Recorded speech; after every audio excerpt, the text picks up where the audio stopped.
Kia ora everyone, and good morning to our workshop. Before we start, could I please invite Councillor Tuaka to open us with a karakia? Tēnā tātou, whakataka te hau ki te uru, whakataka te hau ki te tonga, kia mākina kina kiuta, kia mātaratara ki tai, e hia ki ana te atākura, he tio, he huka, he hauhu, ti hei, mauri ora. Kia ora, thank you very much for that, Councillor Tuaka. I'd also just like to acknowledge Taylor from Rangatani o Tamaki Nui Arua, who's sitting in the chair in place of Lorraine. Thank you very much for coming, Taylor. So you're very, very welcome here. Just moving on to apologies, Councillor Johns has noted an early departure. Are there any other apologies for today? We'll just note those. Thank you. I'd now like to welcome the team from MW who's come to give a presentation. So we have Craig and Martin to give us a bit of an update and an understanding of MW. So I will hand over to you, team.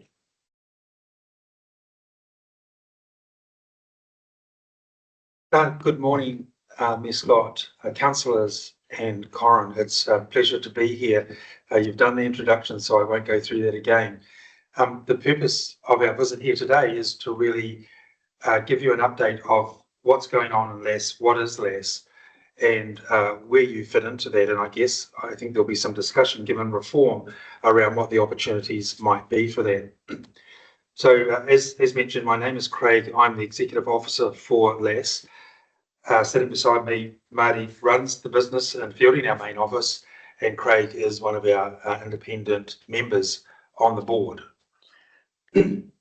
So we'll just crack through the slide. I'm sorry, I don't have control of it, so we'll go to the next slide.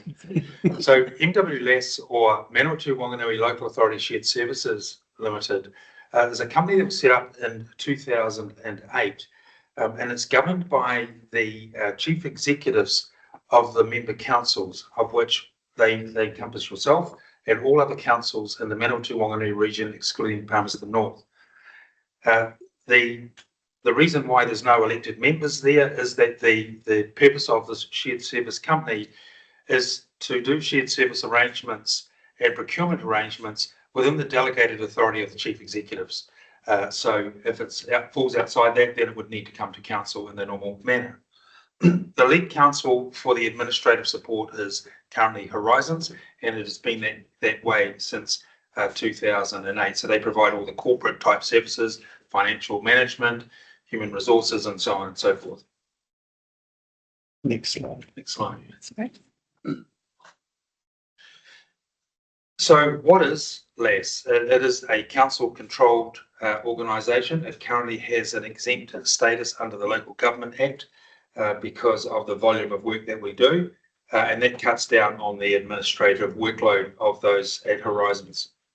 It is a limited liability company, and the shareholders, as I mentioned, are all of the councils within the Manawatu Wanganui region, excluding Palmerston North. Next slide, please. Through the life of this company, we have turned a few shared services into business units, and the two big ones that we have is Archive Central, which is a repository and an online service for archive services. Marty will talk a bit more about that in a minute. And that was brought about because of the legislative changes requiring the storage requirements of archives. The second one is Debt Management Central. This shared service arrangement took 4 goes to get going, but it has been an enormous success for the collection of debt from councils.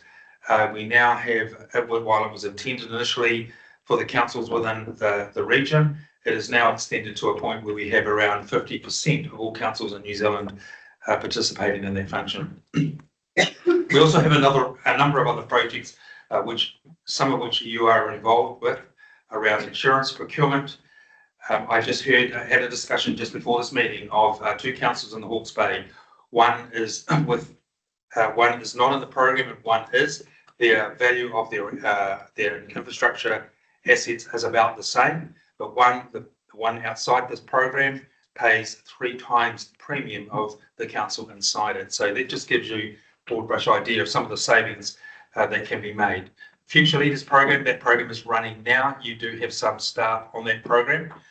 Internal audit, preferred supplier, QV, contract, e-road, health and safety, aerial photography, and the list goes on. So the chair of the board is Michael McCartney, Chief Executive at Horizons. I'm the Executive Officer, and the accounts are run from the staff and the finance team at Horizons. And the company secretary is also my PA. My normal day job is Group Manager Corporate Services at Horizons. The operations manager is Marty, sitting beside me here. We have two people there, Amy and Seth, that run those independent teams at the office in Fielding. Kia ora koutou. This is my turn to shine. I just want to give you a little bit of history. I've actually lived in Dennyburg for a little short period of time, and my mum's family actually resonates from the area. So I have a bit of a connection to Tararua and a bit of a connection to Taylor. Our first child, we were in the same parent group many years ago. Oh, very good. Many years ago. So debt management is central. So I'm not going to go through the slide, but I just thought I'd give you some little some key things around the debt space. So we've been operating for around about 12 years now, and that's where I originally started within LICE. And that team has just grown from strength to strength. And as Craig pointed out, we now have 42 councils through the scope of New Zealand where they're using our services to collect debt. And there's been some primary drivers around that. Those key things are around, we have expertise in that particular area of local government debt, and we only focus on local government debt. One of the big things that has actually happened is when this business unit was set up, some of the councils within the LAS area were paying up to 26% to collect debt. We've come along and over the years, we've actually reduced the costs that we charge. We're now down to 10%. And some of the big collection agencies are now matching that because they are losing business there front and centre. But you have that local expertise, which is really great.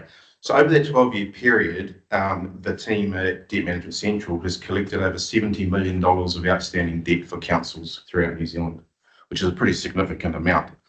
Just recently, in the last 2 years, we collected just over $12 million, not last year, but the year before that.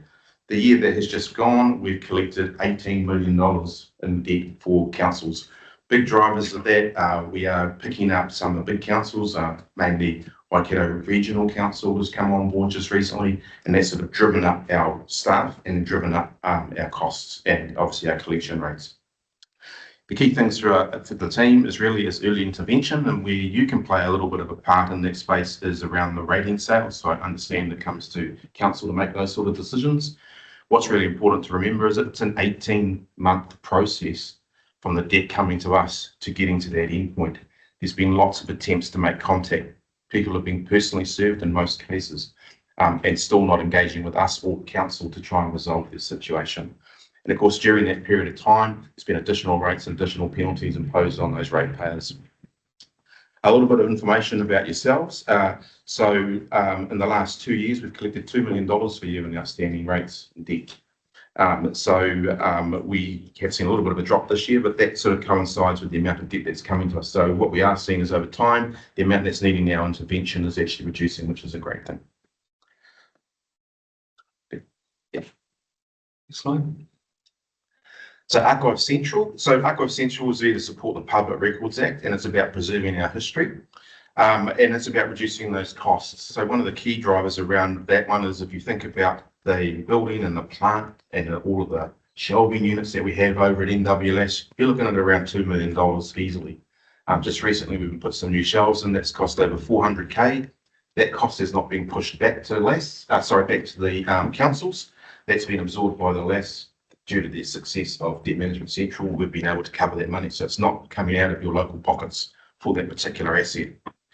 In terms of what you have actually in storage, so you have 462 linear meters, and that probably means absolutely nothing to you. To put that into a little bit of context, that is 46 pallets of paper, of photocopying paper, or approximately 1,848 boxes. And if you put that into beer, as I do sometimes, and so stubbies, you're looking at around 46 pallets of beer.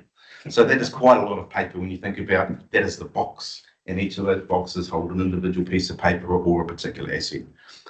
One of the things that we are looking to do more and more of is around digitalising our records. And so anytime we digitise something for a member of staff at councils or for a member of the public, if it is publicly available, we put it on our digital platform and make it available to everyone in the world. So, thank you. Yes, Archives. Oh, sorry, the last thing I should point out, I think the key thing for me really is Archive Central and Debt Management Central actually demonstrate that regional collaboration works, and that's probably a real critical thing going forward. So we're not the only LAS across the country. There are others, and there are other groups that don't formally come together as a company, like the Hawke's Bay, but nevertheless they're a cluster. So Bayapenti LAS and CoLab or Waikato LAS are also other strong companies like ourselves. The difference between the two is they have full-time team on board. We do not. We have part-time. As I said, I'm also a group manager at Horizons. So I think for what we do and who we are, we achieve a lot. And we meet with these other LAS groups. We share ideas. We share collaboration amongst those councils with programs. So it's this whole model works across the country.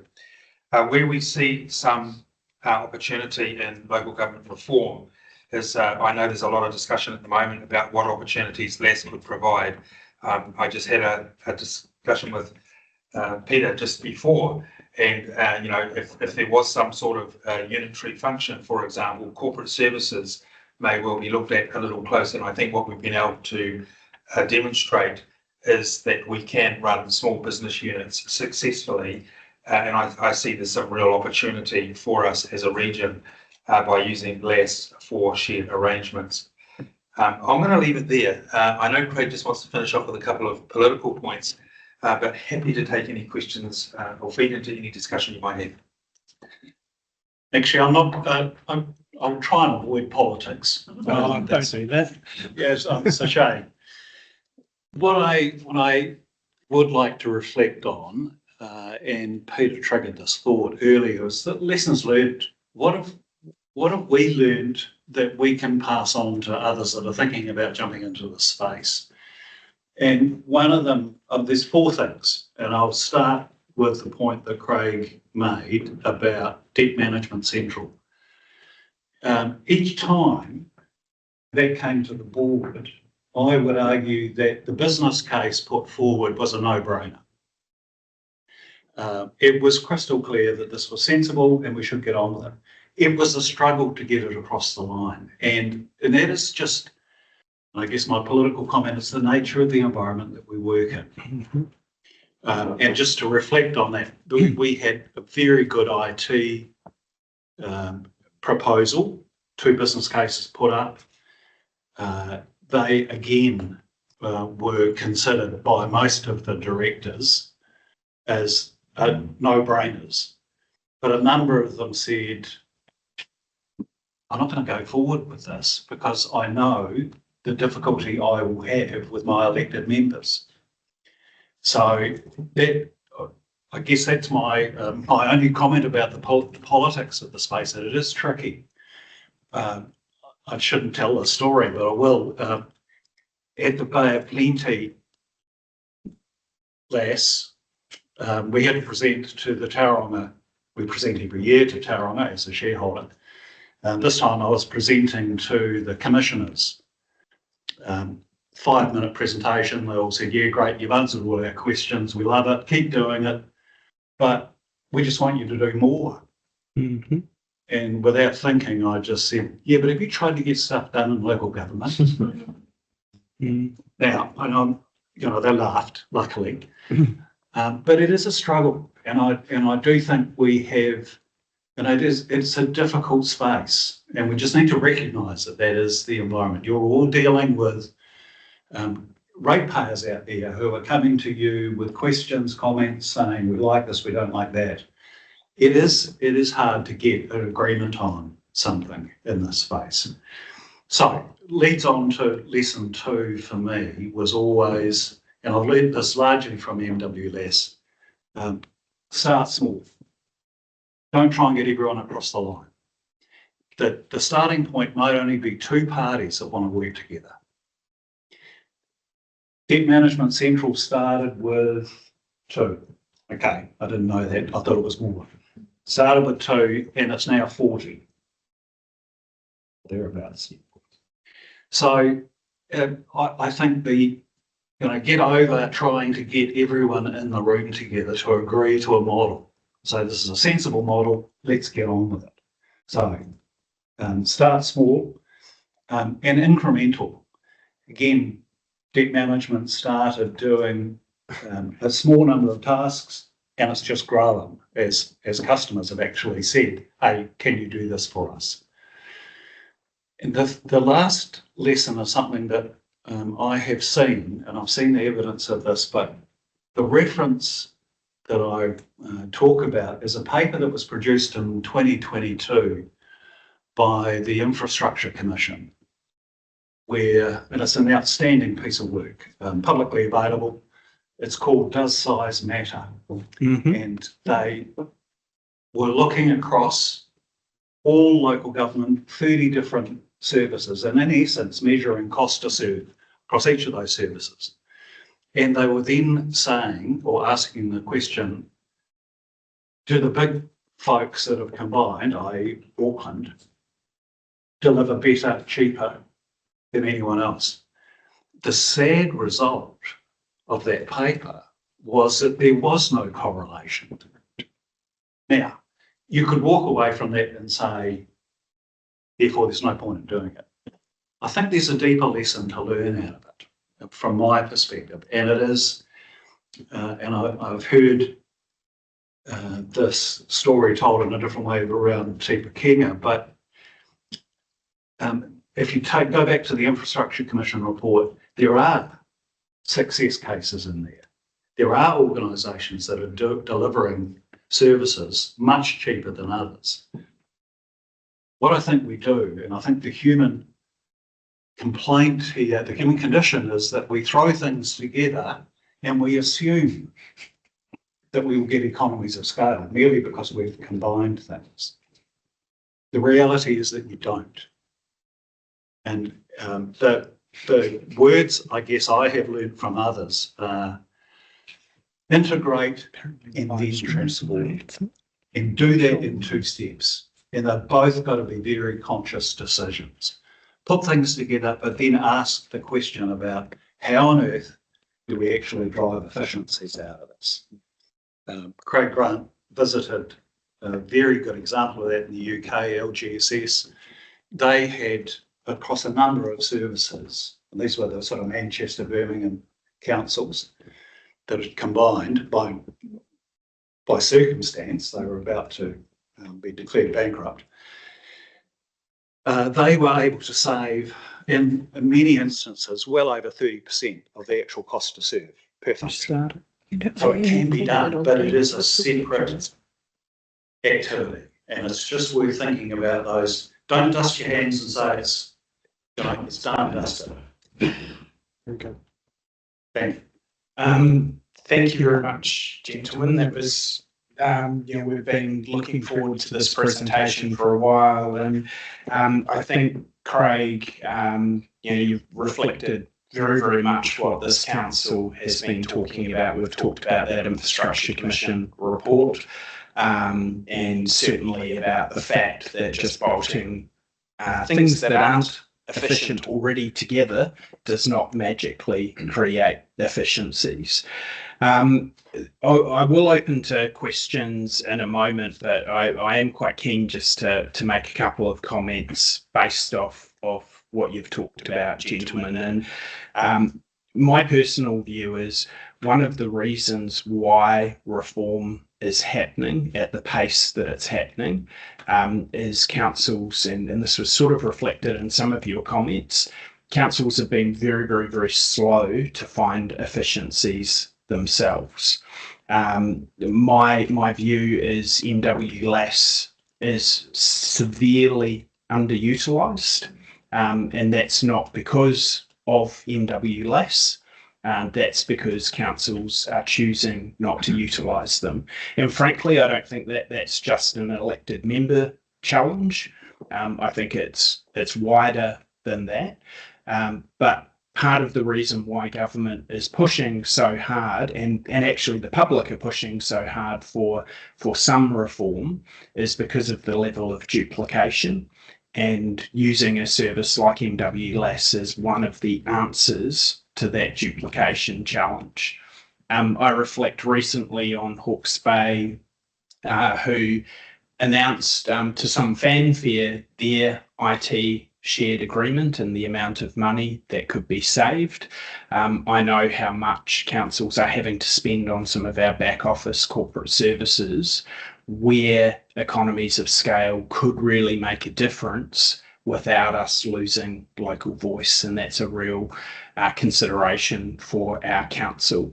And our council's position on some of the reform will be, if we are successful, MWLAS will become a key player to be able to meet some of government's objectives within that.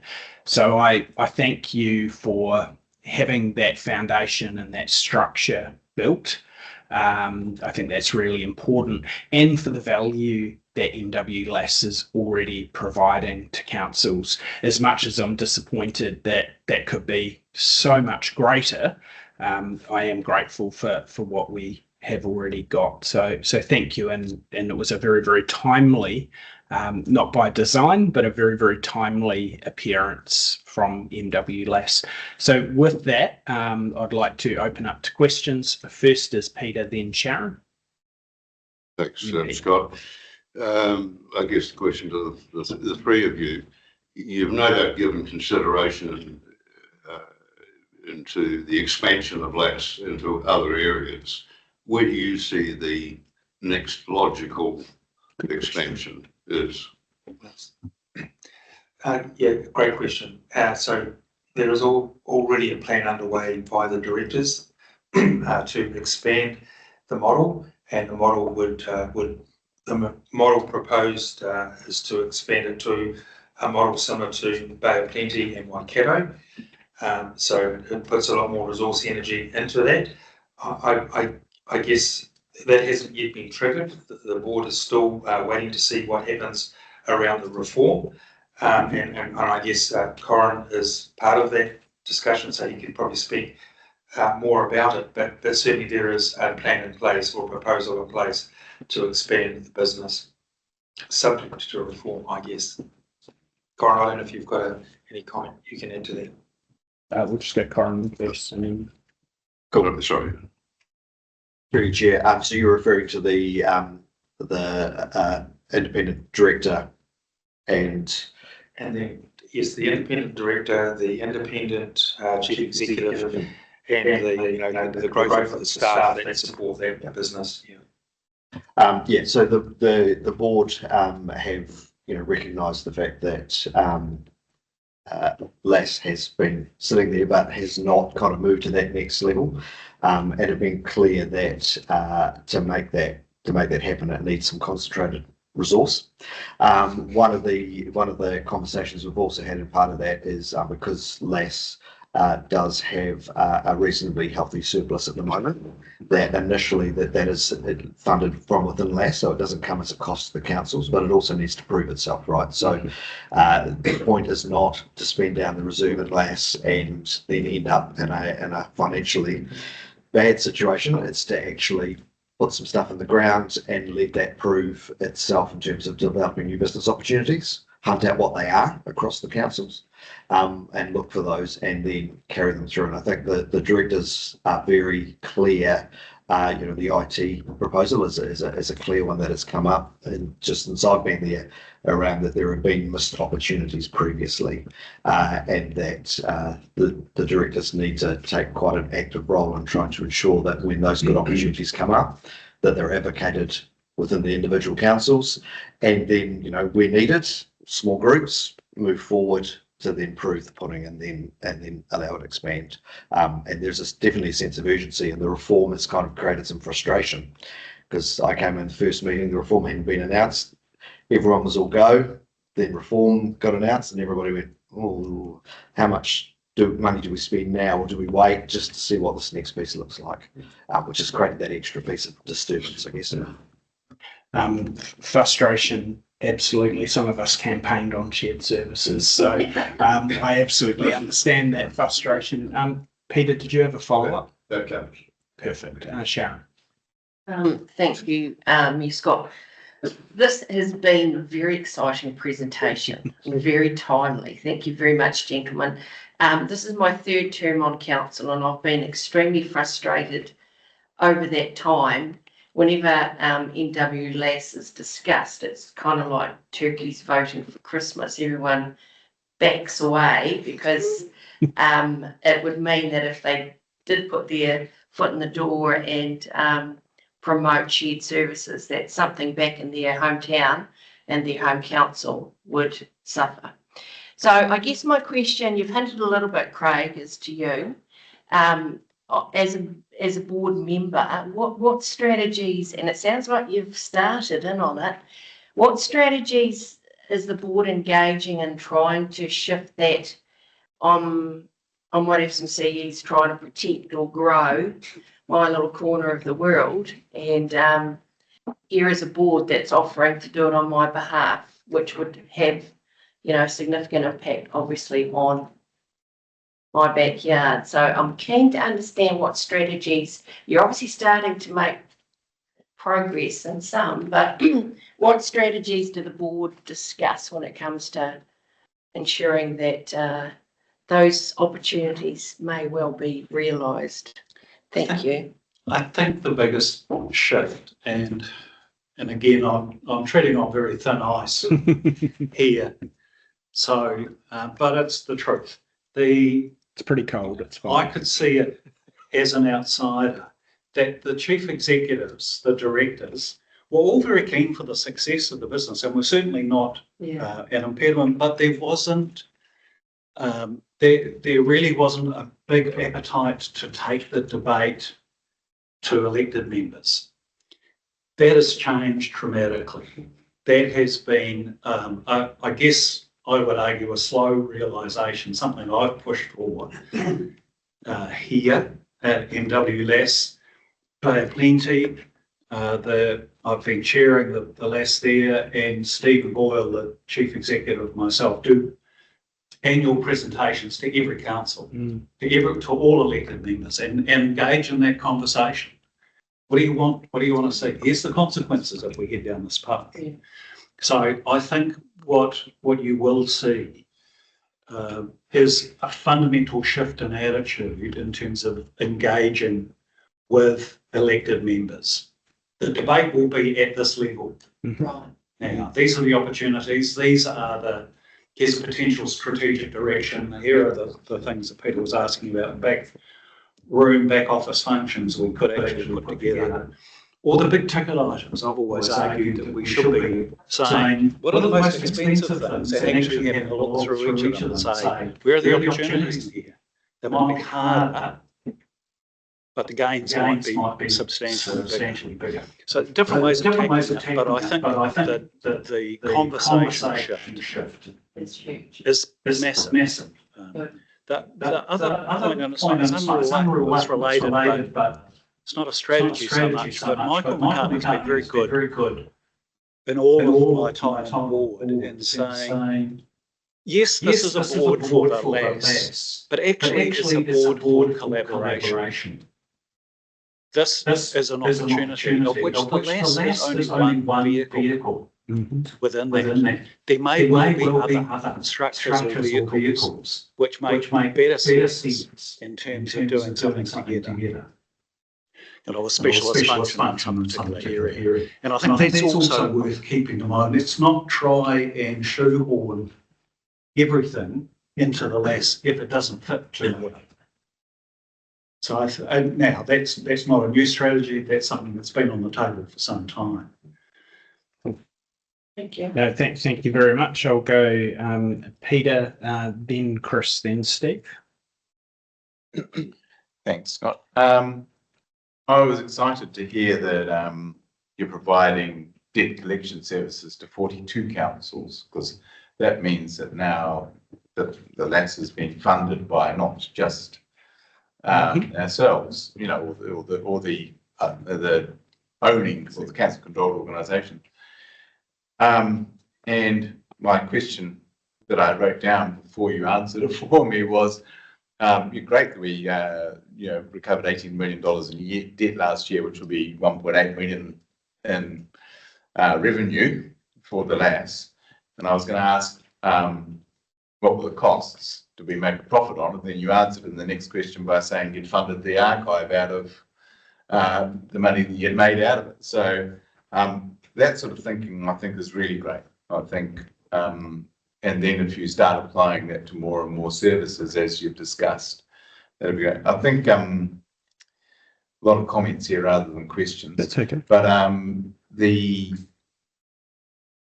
the concept of what you're trying to achieve, I think you'll find that our council is very strongly aligned to it.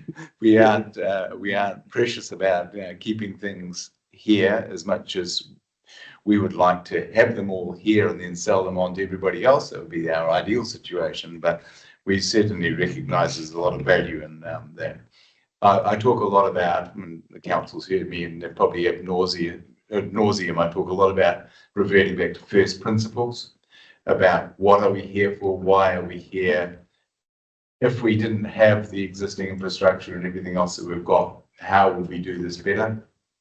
And going back to that, your comment on then integrate, then reform, I would almost argue that you actually need to go a step further back and then say, why are we doing this, rather than going to integrate and then trying to do the reform. So being very deliberate about the destination before you start on the journey, I think is something that's lacking across not only local government but central government as well.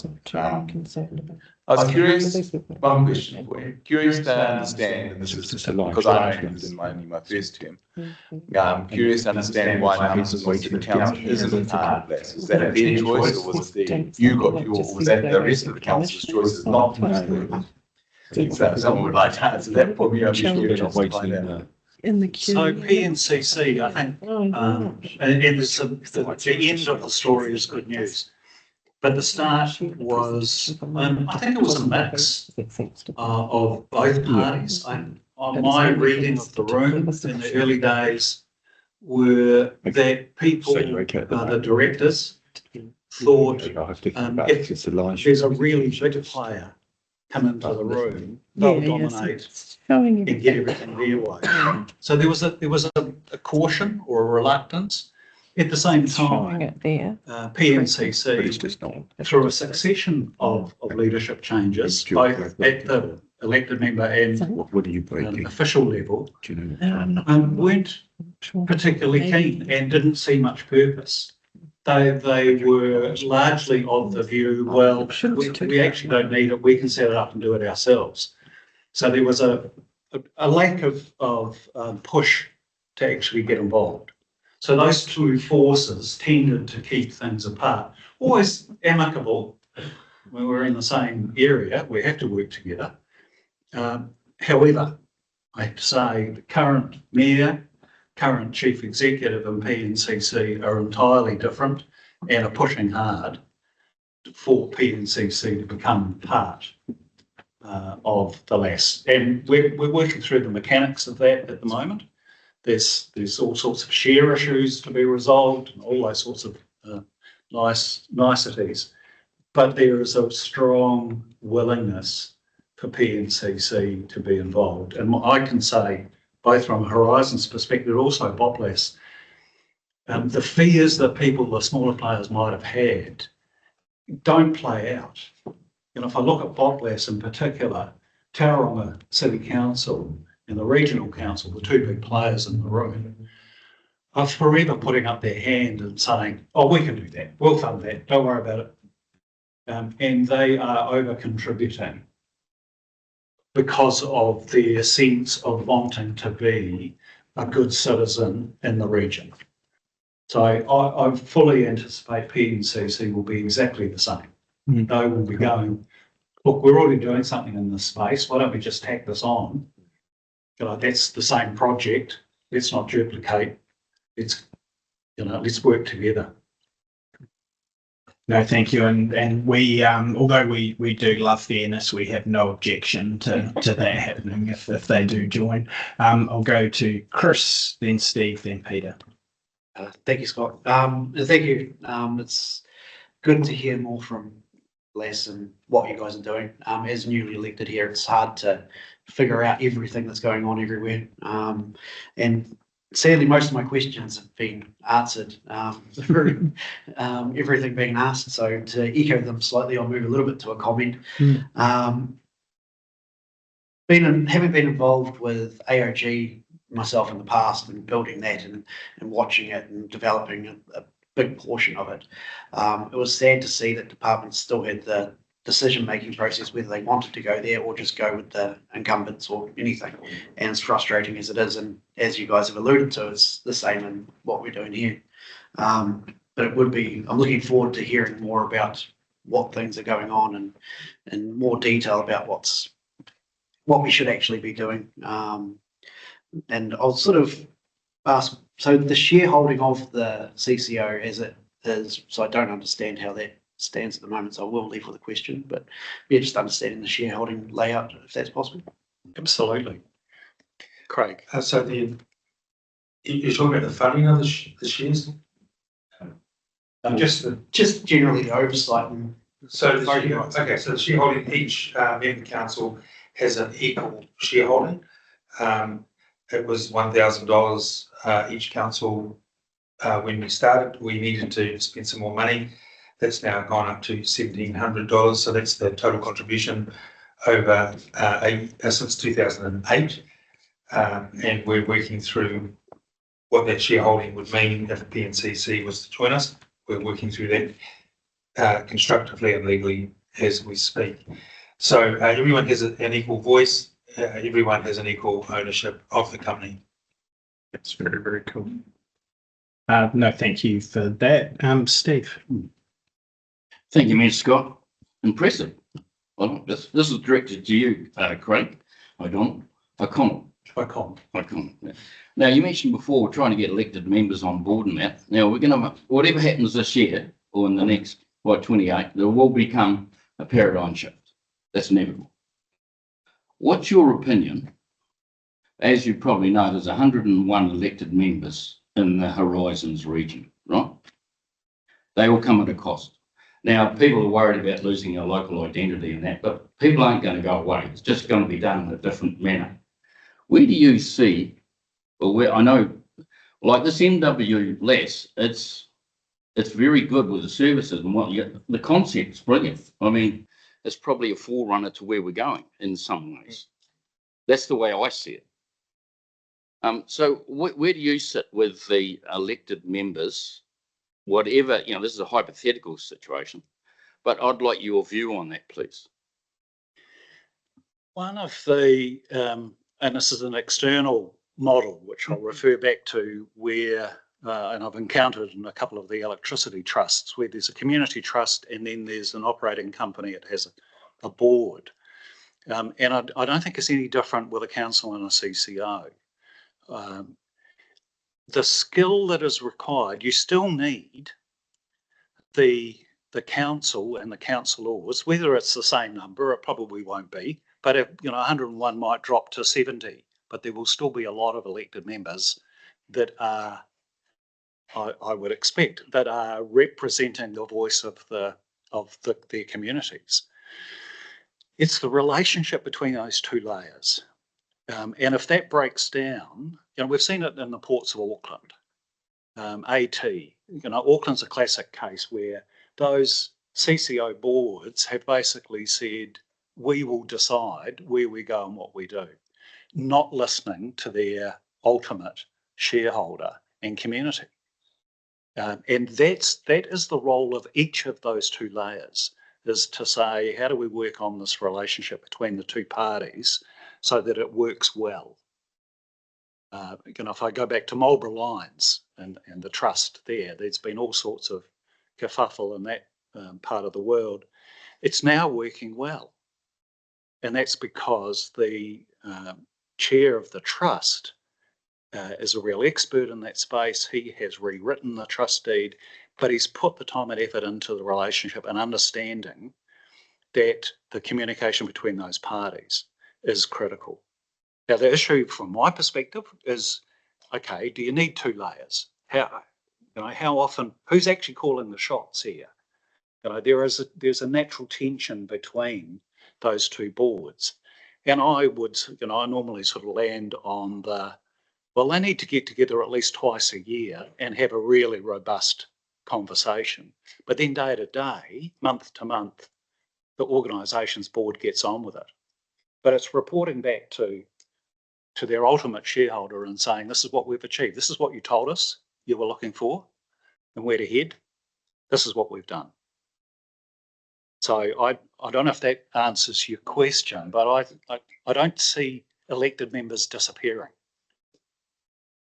Yeah, no, I totally agree. And it's more to scale. Like, it's trying to get, we've got to change because we've been doing the same thing, like the old adage, do the same thing on the same day, get the same result. And because we are going broke as a country, you know what I mean? We have to look at things differently and doing things. Efficiencies are one thing, but you've got to do something completely different. And I think what you guys are probably sitting in the box seat in some ways, coming along, because as you say, as Mayor Scott mentioned about, when you guys' name come up before, people didn't get involved and understand the concept, So yeah, no, and you just mentioned at the beginning of your presentation that you were doing some work at the moment on something going forward. Is this involved with where we're heading? Yes, it's the whole new model that Craig Grant talked about. But when I say whole new model, it's not a whole new model. It's shifting some things. It's actually saying, what does this need to give it a kick in the pants? Frankly, and that's the two key roles, the independent chair and an independent chief executive. Full-time, chief executive. Absolutely, as opposed to poor old Craig here who has to try and balance, multiple tasks and then the projects that Michael McCartney throws at him. So, it's just resourcing it up. Just one step. It's not a massive spend. I would not want to come to any of the councils, any of the shareholders and say, righto, you need to start throwing $200,000 a year at the LAS. Because it's just ain't going to happen. Firstly, we don't have the business case, but it's, you don't have the resources to do that. So, but it is very much about just playing within the boundaries of what's possible, giving the organisation that chance at the next phase. But incremental again. It may be in a couple of years' time that the board are saying, right, it's time now for another step. No, thank you for that. And Peter kind of stole my comment, which is fantastic, right? We don't want to be paying $200,000 a year. What we're particularly interested in is how we might be able to save many thousands of dollars a year, and at a small scale, that's already happening. But Corin just wanted to make a comment before I go to Peter. Cool, thank you. Through you, Chair. It's just to draw out, because I'm not sure if it's totally understood or not, right? And so part of the reason for the full-time chief executive and the independent board member is because the board is comprised of the CEs, right? So the CEs, when they walk into that room, have to try and take off their hat as the chief executive and think about the interests of the company, which is delivering for its shareholders, which is still the councils. And so there's a challenge there, and I think this is what has played out over time, about people making a decision which is in the ultimate interest of their shareholder by taking the company forward and reverting back to thinking about their localized, and the IT one is another great example of their localized instance. And so introducing that independence will help the chief executives it will challenge them, and it will help to move that dial. And again, it's a subtle shift. And it may be over time that, there's more independence or some other kind of model which continues to move it forward. But I just wanted to kind of illustrate that. And I think it's a really important point because, and I have heard, and this council, I'm sure, in my time has not been a council that would not be open to hearing ideas, but sometimes it is about the incentives and the way that it's pitched, because I find it hard to fathom that if there was a decision paper that came through that showed option A will cost this and have this rating impact, and option B will have this rating impact, that any elected member would dare to choose something that would cost the community a whole lot more. So sometimes it's about the pitch. Peter, final question. Thanks, Mayor Scott. You talk about MOPLAS and Waikato LAS. Do they do other things other than the activities MWLAS is involved with? Or Yes, is it pretty much the same? No, they do. They do different things, and one of the principles that we MWLAS pushed for early on was if we're about collaboration across councils, then we should be about collaboration across the LASs. We should not be duplicating what's happening. And we are absolutely crystal clear on that if one of the LASs is doing something, then the others can join into that and not duplicate. It would be stupid actually, but against the principles. So they have evolved in different directions. MOPLAS has very much evolved in the procurement space, very long list of areas.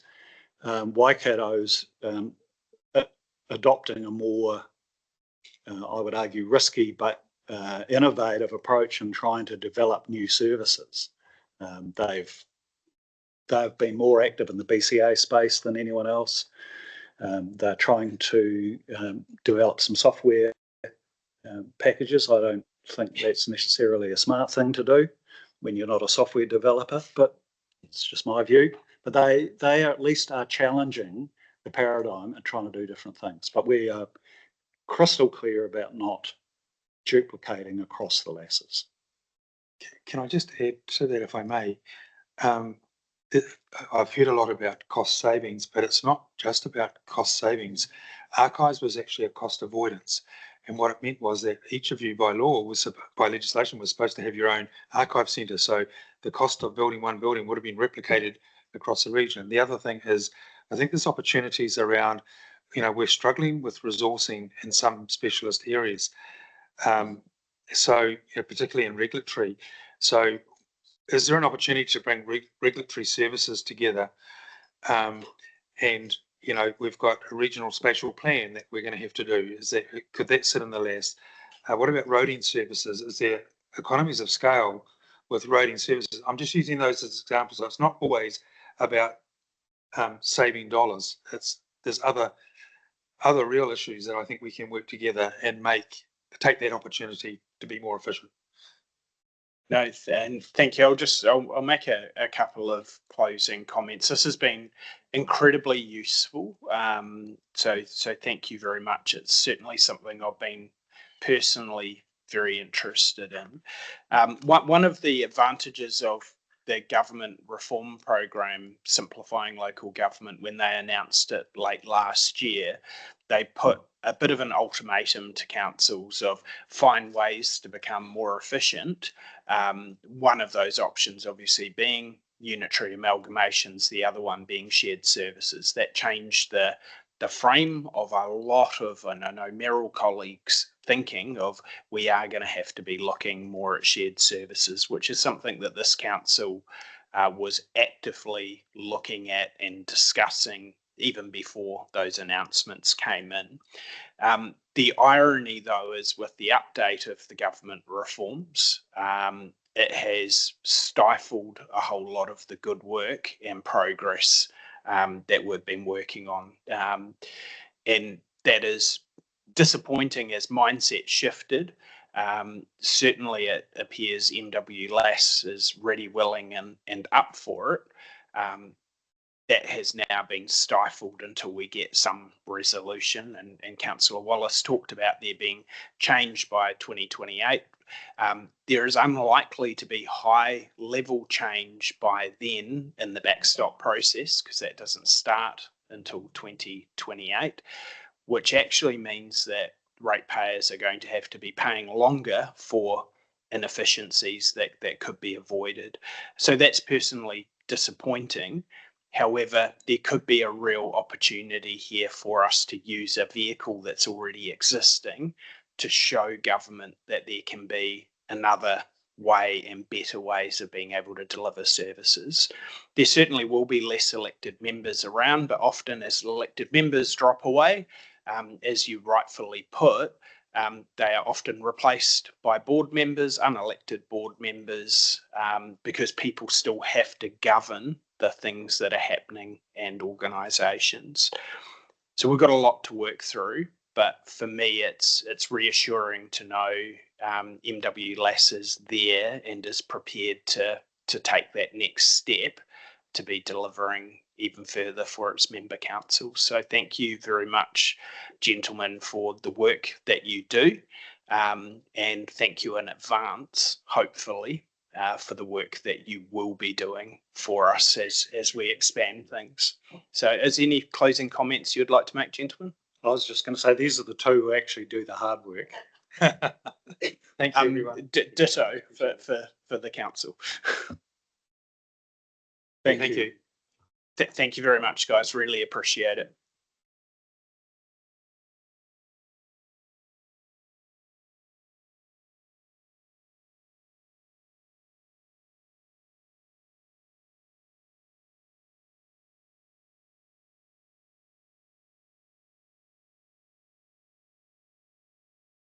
All right, thank you very much, everyone. We'll kick on to the next item of our agenda, which is the early engagement results for the long-term plan. So we'll make a start on that of who is presenting.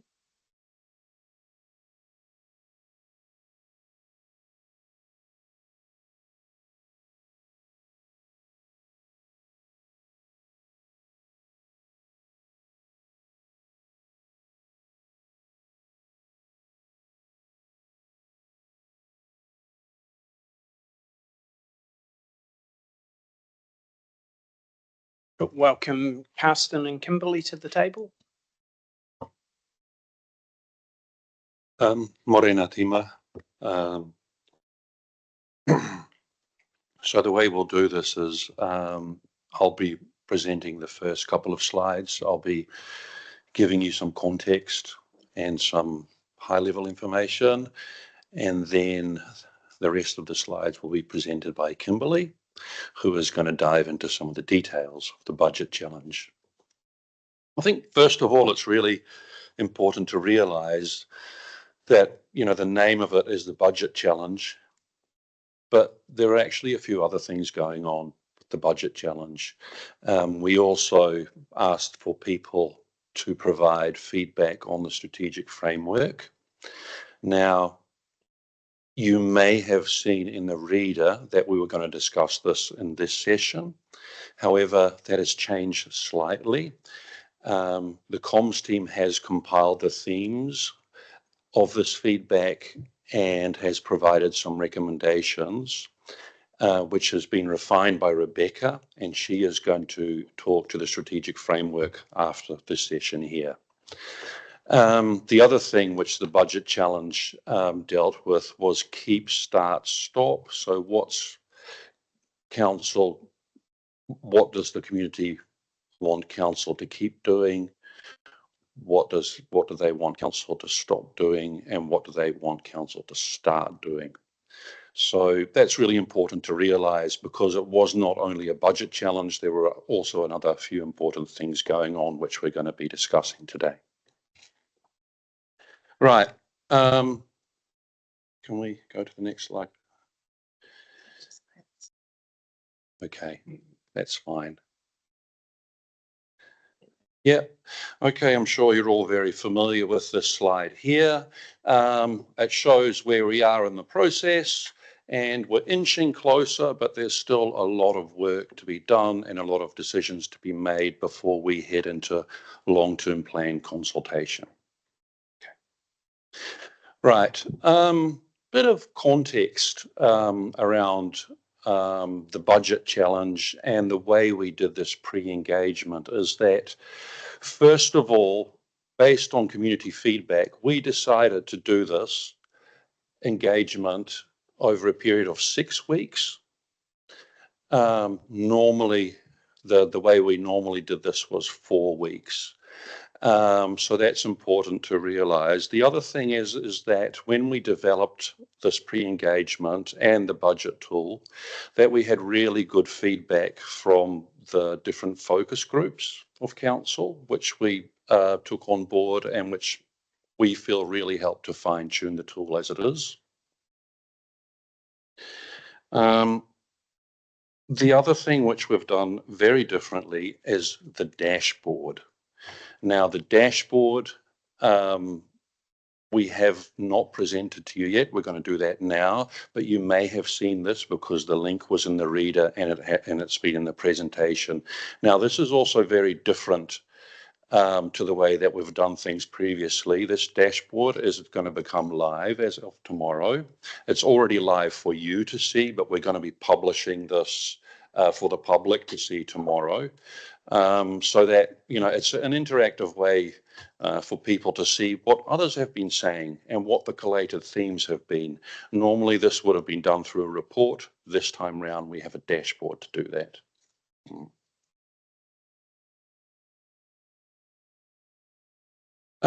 These are some of the things that would need your guidance on today is whether there's whether you need any other information from us, whether you want to do more pre-engagement, and on topics where the community is divided, for example, economic development, how should options be framed in the consultation if you have any preferences now. Right, so one of the things that we've tried to do here is you earlier on in the year you developed you had inputs to the risk appetite framework, and we've put the budget challenge next to that to see how they relate with that. So it said that the risk appetite framework said that you had a low appetite for risks that could damage our reputation and the relationship for the community. The budget challenge has invited the community to make decisions or, you know, to provide feedback before decisions are made into the consultation of the LTP. It's also increased transparency. And one of the most important things, it's this education piece that it has provided about trade-offs that you as councillors are often faced with. And a lot of the feedback that we were previously getting on engagement and consultations is that it's really a tick box exercise. That was a term that people often used, and we feel that by doing this, that has been reduced. Okay, it also said that you have a moderate appetite for strategic risk, recognizing that measured risk are sometimes necessary. I think first and foremost, the thing here is that we presented the strategic framework to people so that they could comment on it. And it also generated evidence about the community priorities for drafting the LTP.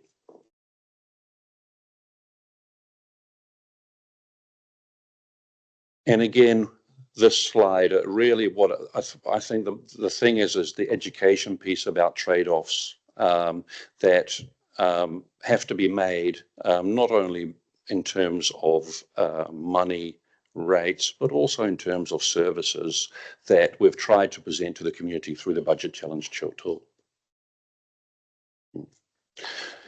One of the things which is which happened during the engagement period is that after 2 weeks into the budget challenge, we were undercut by the amalgamation news. So even though we allocated a royal 6 weeks for the consultation, we factually had a 2-week engagement. We were undercut by this. We were on a roll, which is shown here.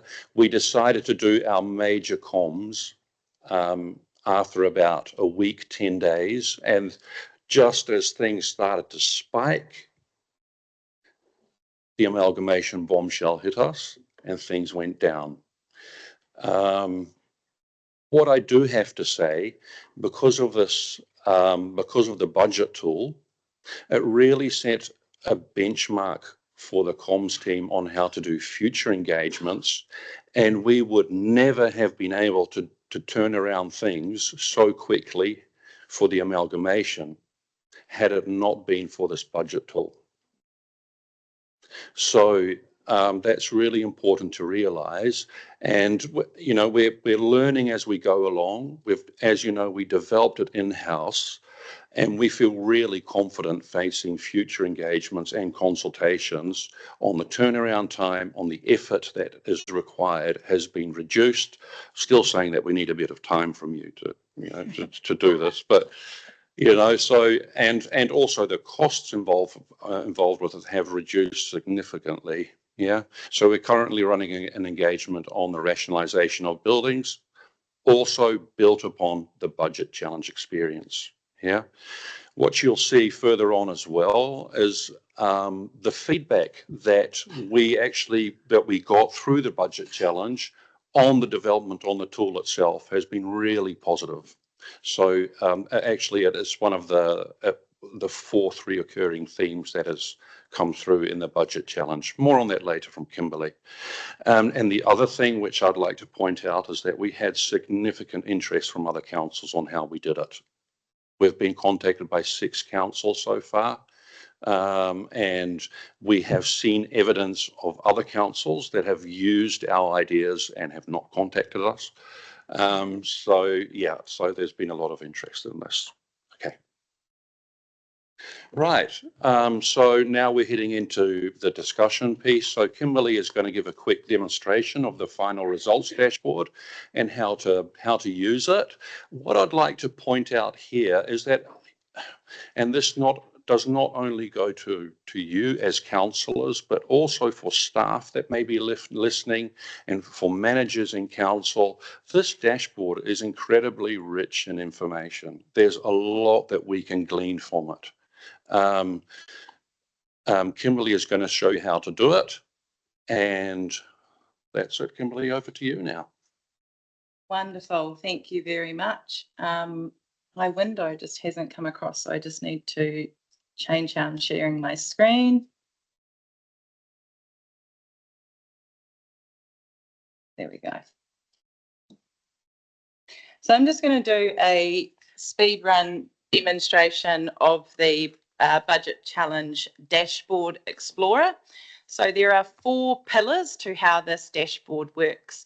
The first is the overview, which shows the total number of responses received throughout the engagement period, how people spent their budget overall, the number of comments that we got in the keep, start, stops and how these break up, and the number of ratings that we got against our strategic framework and how people felt about that.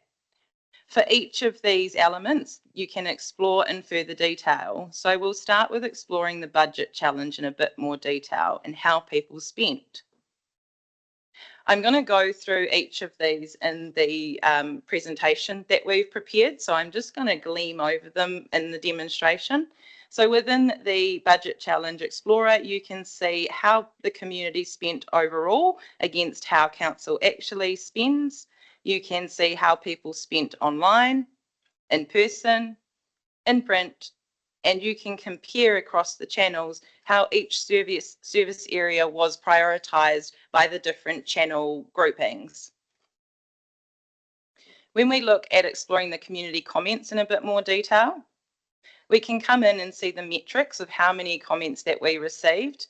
We can also see how these performed in terms of themes. So of the 515 total comments that we received, the most common theme, with at least 173 comments making some kind of mention about rates and affordability.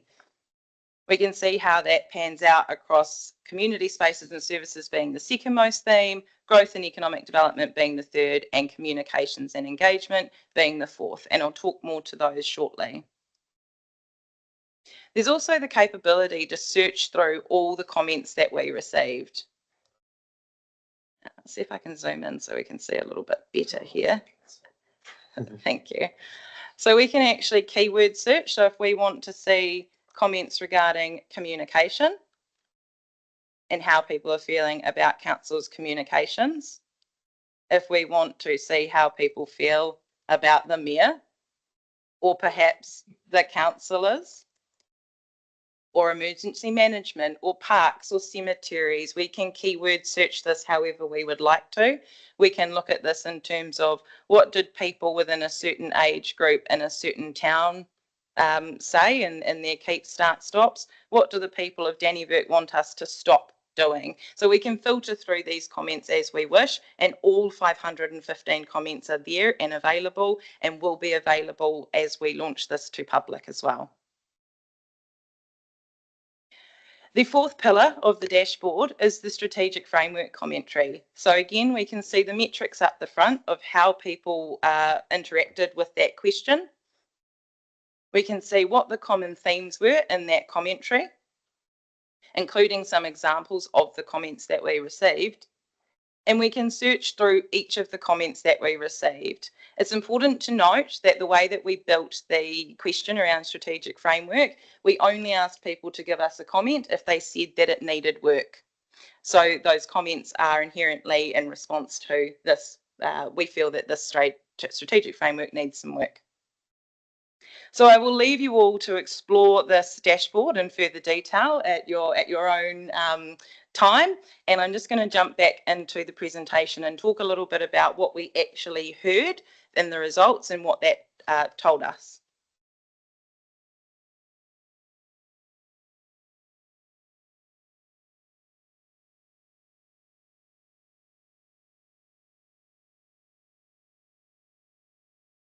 Peter. I would just like to say that I discovered that link last night and I went down a rabbit hole. It was like, it was fabulous. It was like, oh, it was just, yeah. I don't spend a lot of time on social media, but in the evening I do like to scroll through my LinkedIn and look at what I've been missing. And LinkedIn missed out last night because I was busy deep in this. It was great. And yeah. Fantastic, thank you. It's great to hear it's already being put to good use. So when we look at who we heard from through the engagement period, we had a total of 445 responses, which is pretty decent when you look at our previous engagements and when you consider that this was an early engagement, not a formal consultation. Through that, we had 238 people who participated online. Online, we saw participants skewed much younger and broader. More than half of those respondents were under 45. Every township was represented, and ratepayers made about 79% of those online responses. In person, we had 183 people who used the token stations to put their votes in. This captured their priorities only. We didn't capture any demographics at those stations. And in print, we had 24 forms come through, predominantly from people aged over 65, and 17 of those 24 came from Dannevirke. When reading the results, it's important to note that the online budget challenge started respondents at council's current spending mix and then asked them to move away from it. So when we look at those results, it's best to look at online and print as movement away from our current spending, whereas the in-person gave people tokens and a blank slate. So the in-person results are best read as what people value when they start from nothing. So what did we see across the channels? In person, where participants started from a blank slate, community spaces and services attracted the most support, 27% of all tokens. And you can see sort of on the screen there how this compares to how council actually spends, where the predominant spend is on roading and transportation. This makes sense when you consider that these people were using our sites. These are the people that actively use our community spaces and services. So it makes sense that they would value them highly.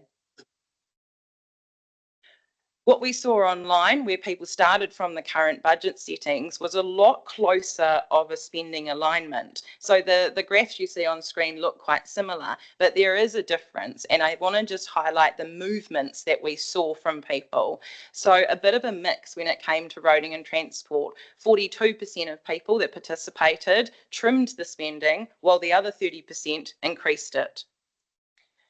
The majority of reduction of spending fell into the running the council bucket, somewhat unsurprisingly. And on average, respondents spent nearly double on economic development compared to what council currently spends. When we look at the print forms, this was from a much smaller and slightly older sample. Sorry, I've just lost my place for a second. The value of this channel was really in the written comments. There was some slight confusion about how to do the printed version. And so the real value of the printed submissions that we got were in the comments that they provided. And those comments have all been loaded to the online dashboard and are available as part of that overall package. When we look at the keep, start, stop comments, what did we actually learn from what people took the time to share with us? As I said earlier, 173 people had something to say about rates, spending, and value for money. Whether that was things they want us to keep doing, start doing, or stop doing, that theme came through really strongly. The second most was that people really value our community spaces and services. There was a bit of debate around growth and economic development, and the really positive feedback around communication and engagement, particularly noting responding back to the budget challenge and speaking to the tool that they were being asked to use in itself. So keep asking for feedback like this. It's a great way to be interactive. I'm just going to delve into each of these findings a little bit more. You will have had that in your reader, so I'll go through these as quickly as I can. The main findings were that affordability is the lens for everything. This appeared in roughly a quarter of the online comment sets. People advocated for user pays approaches, and others challenged paying for things that they feel that they cannot access or are not seeing the benefits of. Somewhat unsurprisingly, the organisation itself is the community's saving target, preferred savings target. This finding should be read carefully though. Some of it does reflect a general anti-bureaucracy sentiment that is inherently associated with local government and central government engagements, but there's still something to be heard from that particular theme. The third theme was that roads and footpaths, people want to see us doing the basics better. Most commonly, it wasn't about spending more, it was about spending better. And a large number of comments noted the condition of footpaths. The fourth most common theme was the fourth finding is that libraries are the most praised council service in the engagement. However, people did make comments in both directions about the opening hours of both our libraries and our service centres. Additionally, people have a high value of parks, reserves and pools, but they also came with some service requests on how we could deliver those even better than we do. Economic development, we saw a really genuine divide. It was probably the most polarised result in the engagement, where 96 respondents chose to significantly grow, while 52 chose to significantly reduce. Some felt that growth is crucial, while others felt we simply cannot afford it. The sixth most common finding was waste and recycling. People are very protective of our waste and recycling services, and there's a small amount of appetite to extend it. And finally, we captured a small but distinct youth voice in our engagement this time around. We received letters and some commentary from people 24 and under that there is little for young people over the age of 12 to do or anywhere for them to be. The letters from students asked for more opportunities for young people, particularly in the space of being involved in public projects. And that was echoed from the parent side in the comments that we received there. If we want to increase this voice, there is a need to build foundational relationships with youth-focused organisations and services. Looking at the response to Council's strategic framework, we shared our new strategic framework with the community and we asked them to rate it whether they felt that we'd absolutely nailed it, they were happy with it, or they felt it needed work. And as I said earlier, if they felt it needed work, we asked them to tell us why they felt that way. Overall, community confidence was broadly positive. 70% of people said, I'm happy with that.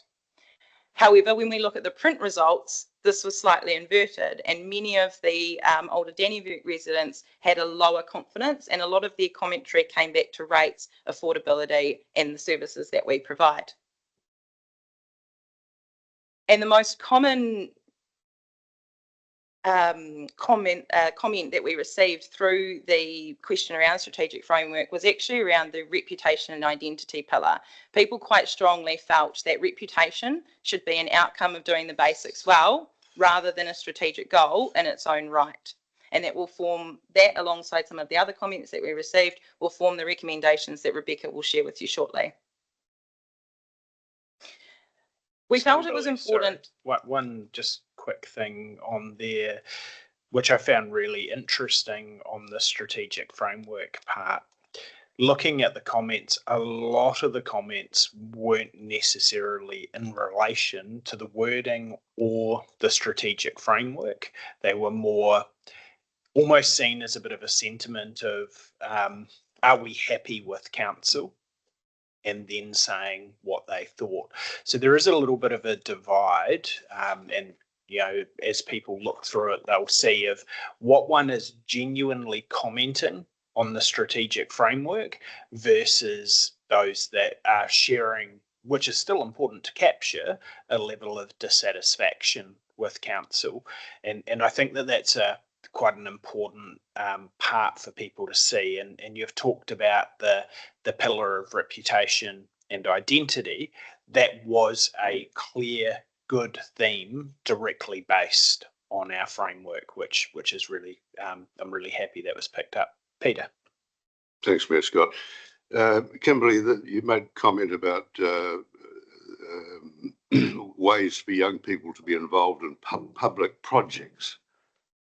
What's that all about? What public projects? I won't speak on behalf of the submitters, but my interpretation would be the opportunity where it's safe to do so for young people to have influence over the design of projects or the delivery of projects. So if there are community working bees, planting opportunities, or in the design phase of projects, the opportunity to actually input into what things look like and how things work, that's what I would interpret from the feedback. But just to add to that, if we really want to know the answer to that question, I think we need to go and ask the youth what that looks like to them. So that's why I'm a bit nervous to sort of speak on their behalf. No, that's absolutely fine. We felt it was important to link the information that we received through engagement to some of the current conversations that we're having as council, as staff, as we plan for the future.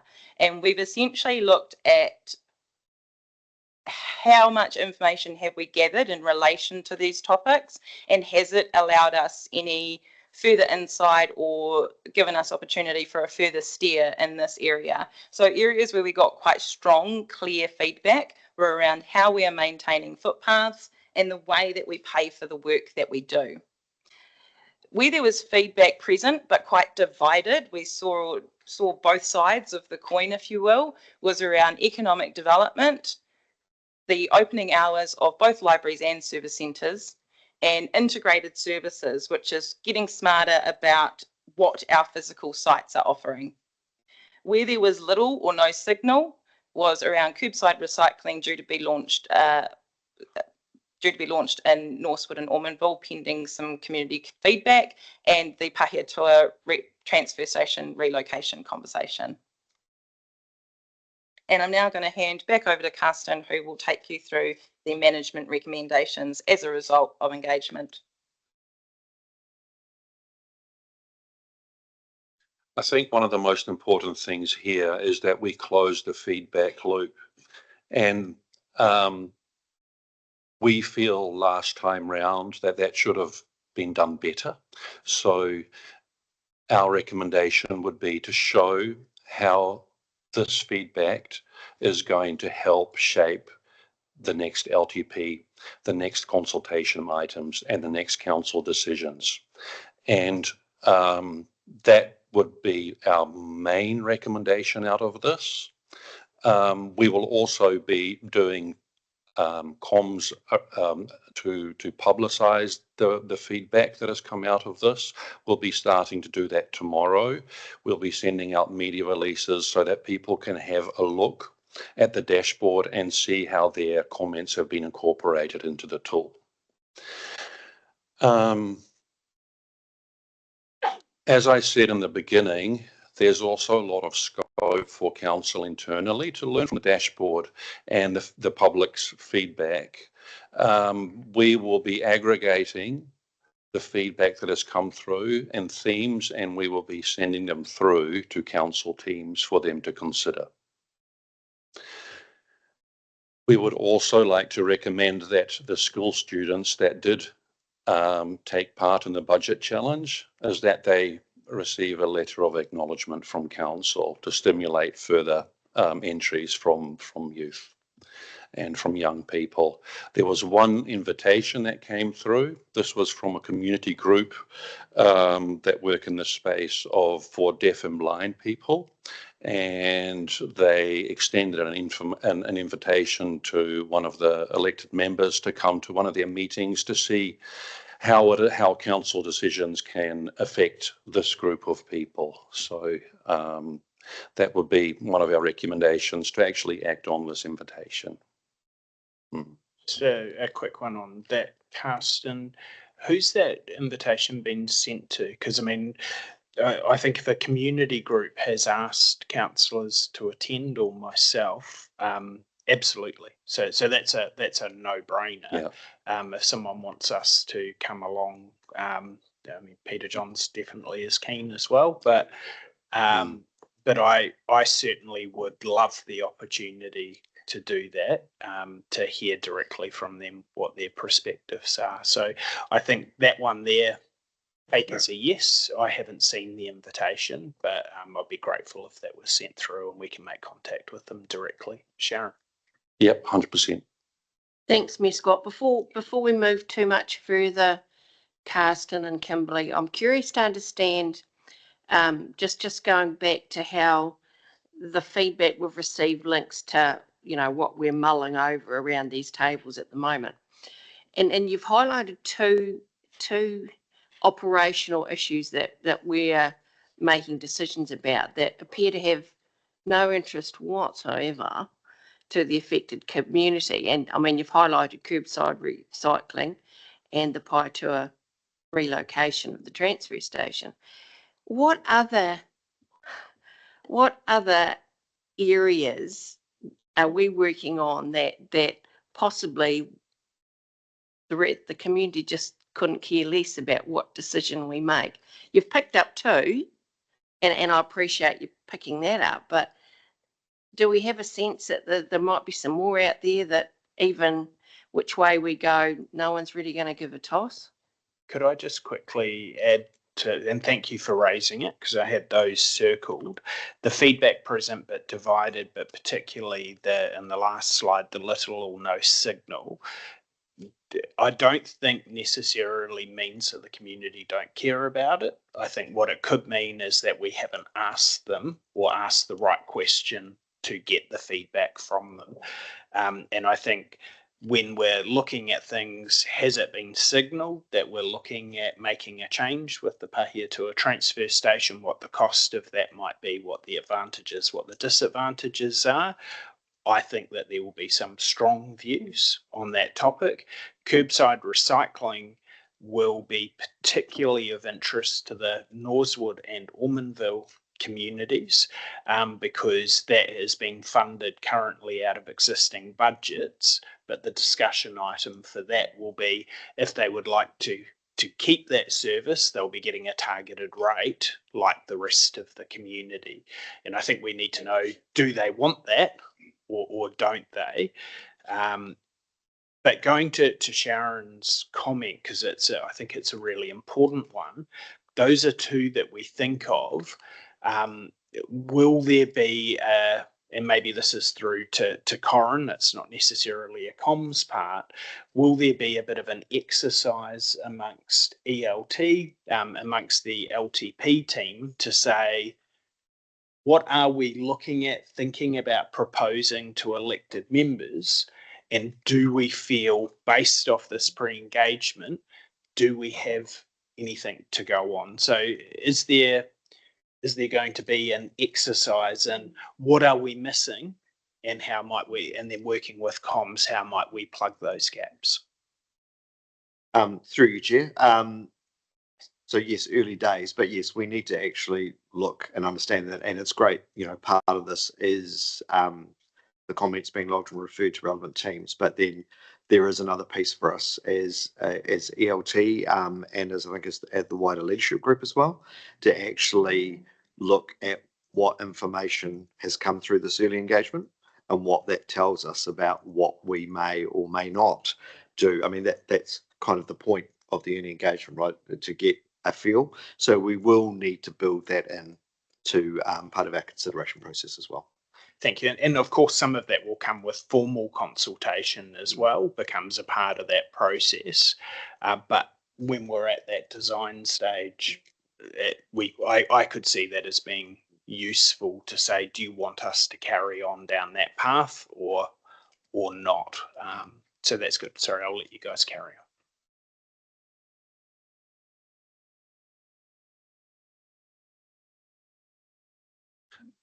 Shall we go to the next one? Okay, cool. Yeah. Did you want to answer that? Oh, yes. Shall we do that by showing the next? Oh, okay. hang on. Yes. I suppose to answer, it also links into data gaps. One of the things that we have up here, and this is exactly one of the things that we need to determine is, do we need to dig deeper? Do we need to do further engagement on certain topics? These are things that, would like to start now to discuss now. Yeah. No, thank you. And let's perhaps have a bit of a discussion around the management recommendations in general. For me, I'm supportive of those, but feel free if anyone has a differing view or a comment on that. I would like to get an understanding more from the community on economic development.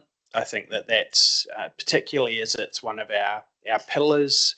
I think that we need to understand better what our community would like us to do in growth and economic development in general. I would also like to dig in about council, parks, reserves, facilities that has come through as a really clear theme. That theme, which I'm certainly open to, will come at an expense. So I would like to make sure that our community understands that, so we don't race off into a direction that our community ultimately, with formal consultation, will be unhappy with when they understand what the cost might be. I'm not sure on how we best do that, but I think that is really important from my perspective. because we have this tool now, and this is probably a question to the team, is there the ability to be doing, using that tool to be doing some quick fire, we're doing some more targeted things, building a tool for that, getting some feedback, because an advantage of that could be keeping that engagement bubbling along as we're building the LTP. It's not, you've done your pre-engagement, you're not going to hear from us again until we've built it. I would love for there to be a mechanism where we get to test ideas with the community. This is what you've told us, this is what we're looking at. Are we on the right track? What might that look like? Because that's where the value comes in. So I'll pass to Peter after the answer to that. Thank you, Tim. Yes, I think there's definitely scope for that. And it can even be simply with a yes or no option. It could be an A, B, C, D option. It could be true or false, or however you want to frame it. I'm pretty sure that the team can come up with some ideas around this.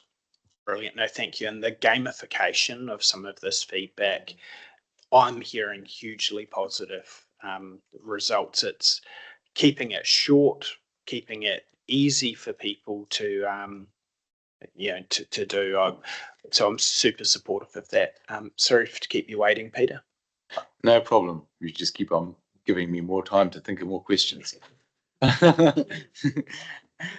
So starting going backwards, because Scott just mentioned the parks and reserves and the community spaces, etc. And so some of the questions we could be going back and saying, well, if you want us to do more in these spaces, what are you prepared to give? And it may not be more rates, it might be more time or energy or something else like that. So I think that their engagement is really, really important.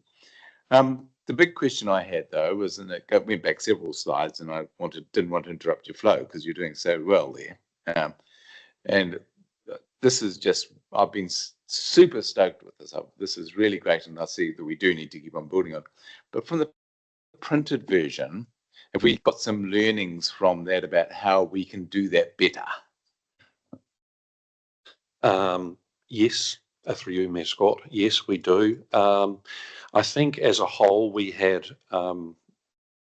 in hindsight is a beautiful thing, right? And this is maybe a bit operational, but it was the most cost intensive, and we got the least submissions through it. So we may have to rethink how we do that. However, I'm also keeping, community feedback in my head, is that we need to be inclusive. We should not only focus online, we also need to focus on print. So how we do that in the future, we might have to reconsider, maybe scale it back a bit. But yes, we definitely need to reconsider how we do that. Yeah, thank you. Yeah, you're collecting data, which it's 445 results came back out of a possible, 18,000 people. So to scale, at least we've got a starting point. So I'd like to know, the question is, when we didn't have this way of doing it, how many results did you get? Last time round, we had an early engagement. We had 24 community events. This time round, we had no community events. The bulk of the submissions that we had came in through the community events, and there were about 280. And that was over a period of 4 weeks. Like I said, we only had about 2 weeks. Yeah, but that's 100% increase. So yeah, that's good. Yeah, it is. And so we're only going to we're only going to get better, aren't we? And fine tune it. Because Dannyville looks like here, Dannyville, they like to write a letter, but Woodville and Paiatua, they like to drop a token. I mean, you've covered it all. And then the young ones, but that's where it's a little bit leading when you say 79% of ratepayers on, you know what I mean? 79% of 20 people is, but I'm not going to criticise. I'm commending you on what you're doing, but I think once we get this beast in control and you're driving the bus well, I think this is going to be, very helpful for our long-term planning. Thank you. Through you, Mayor Scott. Before I give the mic to Kimberly, who wants to add something, I'd also like to put things in perspective a bit. We did a really large consultation on local water done well, and we had 90 odds or close to 100 submissions for that. So just to put things in perspective, yeah. That was my addition, was just around local water done well, and it was 83 total submissions for really large decisions. So for 445 for an early conversation, we're relatively happy with that. Just to add, well, I'll go to Peter in a second, and thanks for raising the differences between what numbers we got before. I think that's really important. I was going to ask about that too. The interesting thing, though, is we would have had a lot more than the number that we got had it not been for the wonderful gift that we got from central government. So that was a high number in spite of. I think it conceivably we could have got absolutely double that number if that momentum had have stayed, but that wasn't to be. And that's why I think some extra targeted stuff could be really handy. The other thing I reflect on is the early engagement in the last term for the LTP and all of the community events, and like many returning councillors, I went to a lot of those. Staff members went to a lot of those. The time and the cost for half the result is extraordinary. You know, it's absolutely extraordinary. We certainly put a lot of effort in the last LTP and got very little response. A lot of people just don't engage with local government. And the fact that you were able to, at a low cost, create a tool that got the results that you got in spite of the government reform announcements is a huge credit to the team. Like a huge credit. You should be so incredibly proud of yourself, and it's looking at where that might go. I'm really excited to see that. So I'm certainly excited, but thank you. I'll go Corin and then Peter. And just to, I suppose, build onto that too, if you think about a population of about 18,000, a statistically relevant sample is about 370 or above.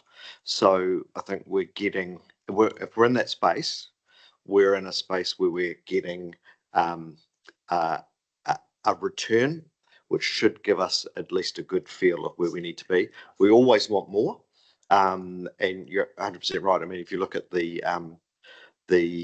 in terms of the number of people who can vote at the local elections, who choose to vote, it's always lower. We're working in a difficult space, so to get engagement up in that level, I think is great, and it's groundbreaking the way we're doing it, and I think it's taking us in directions that we haven't been, and I haven't necessarily seen in other councils. I think we're getting some really good stuff, and I think it's just going to keep on building, which is great.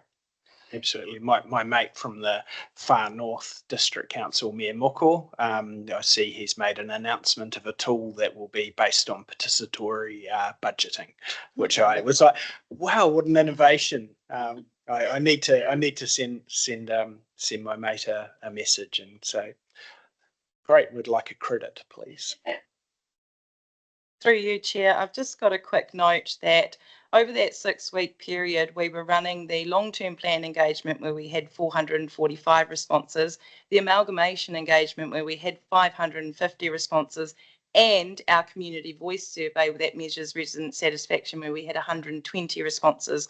So over a period of 6 weeks, we engaged with over 1,100-ish people. I'm not good at maths, that's why I do comms. So it was a huge period of engagement. We're really stoked with our community for the way that they showed up across multiple conversations at a really busy time of the year. Excellent, Mayor Scott.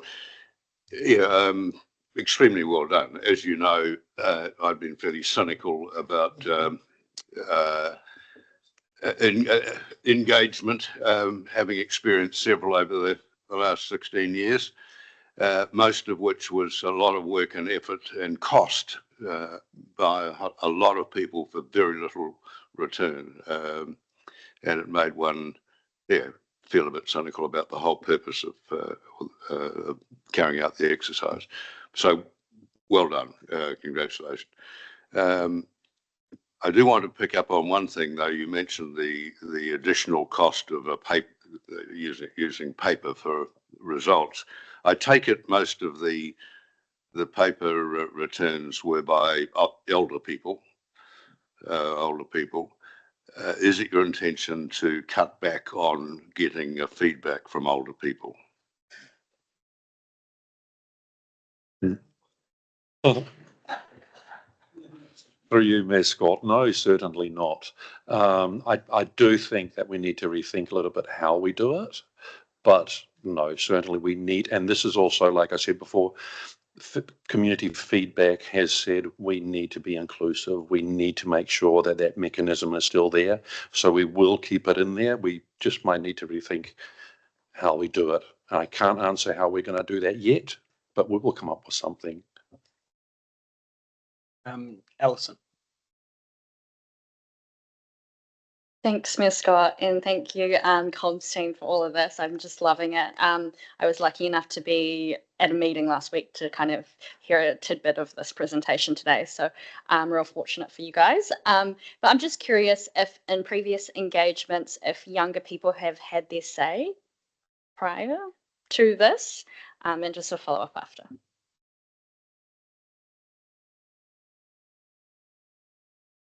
We probably don't have that information on hand, but anecdotally we could say the numbers of younger people engaging have been lower. Where we might see a shift in this is if we are out doing physical events and we have some of those conversations with younger people. However, the challenge in doing in-person events is it's actually really hard to capture verbal conversations that are had by the various people there representing council. So you don't always bring all of that information back with you, lock it in and capture it. So I think the difference in this time is that we were able to capture it and lock it in. Just a comment, if that's okay. Yeah, just in the report, a lot of it included some of the letters from Tocho. And for me personally, they outlined only a small margin of rangatahi in our area, but it was very valuable in terms of understanding common themes moving forward. And I think in future, going directly to schools could be a way to understand their perspective on things. Shouldn't be a one-time thing only. It just happened that I was going to that school to discuss council and the budget challenge was a thing. So it was quite cool how that aligned really nicely. Thanks. And just, and I'll come to Steve in a second, it is one of the advantages of having a portfolio system that you have license to be going in to promote these things. And the best way sometimes we can get into those communities is to be using those relationships with schools and with others to really drive and make sure that we're getting that feedback from those communities, and that has been done really well in this engagement and others. But I think that is a key responsibility for that, which is exciting. Steve. Yeah, on those same lines, I was looking at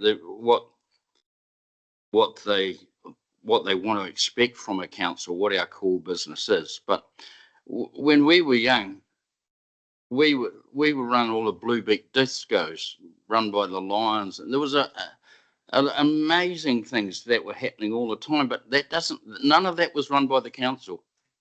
That was run by people of this district. You empowered, and that's the trick. Okay, the policeman, we had Bob Dresser, God bless him, we didn't have any problem.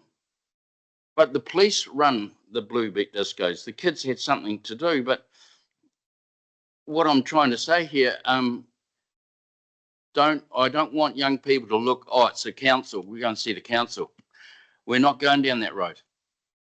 We want to empower the people. The people will make this district, not the council.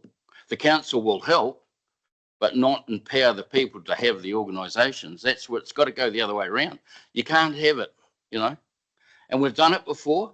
And you know the people out there, there's a few of them in this room that are all engaged in events that are all volunteer. So I think, yeah, we've got to make sure we don't cross that line, is what I'm saying. Be great because we'll all be part of that process. So for sure. Kishan. Tēnā korua. I've loved seeing the results like that. It's super easy for me to read. And I think it's going to be great for particularly young people to be able to see, you know, in plain English what's going on and what people prioritise. I've got a couple of questions. Is there any way that you may be able to make the results into like a real form where you sort of speak to them how you have today? Because I feel like that's like when you've compared your early engagement results from the last period to now, just with the numbers, how you responded to Steve, that was super helpful.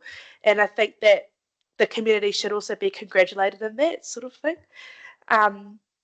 And I guess the next question was, what's next for the budget challenge?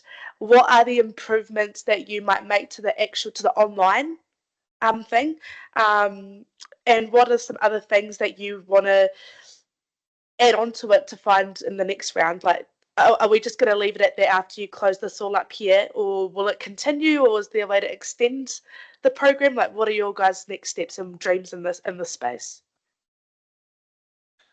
Through you, Mayor Scott. Yep, I think one area that we definitely could explore is the data gaps that we've just talked about. So we can drill down on some of the things where we've heard conflicting information, for example, economic development. We can do really quick, you know, outreach to the community. Yes, no, what do you think of this? A, B, C, these are the options. What do you choose? So yes, we can definitely drill down a bit on some of the things that have come out of it. What was your first part, eh?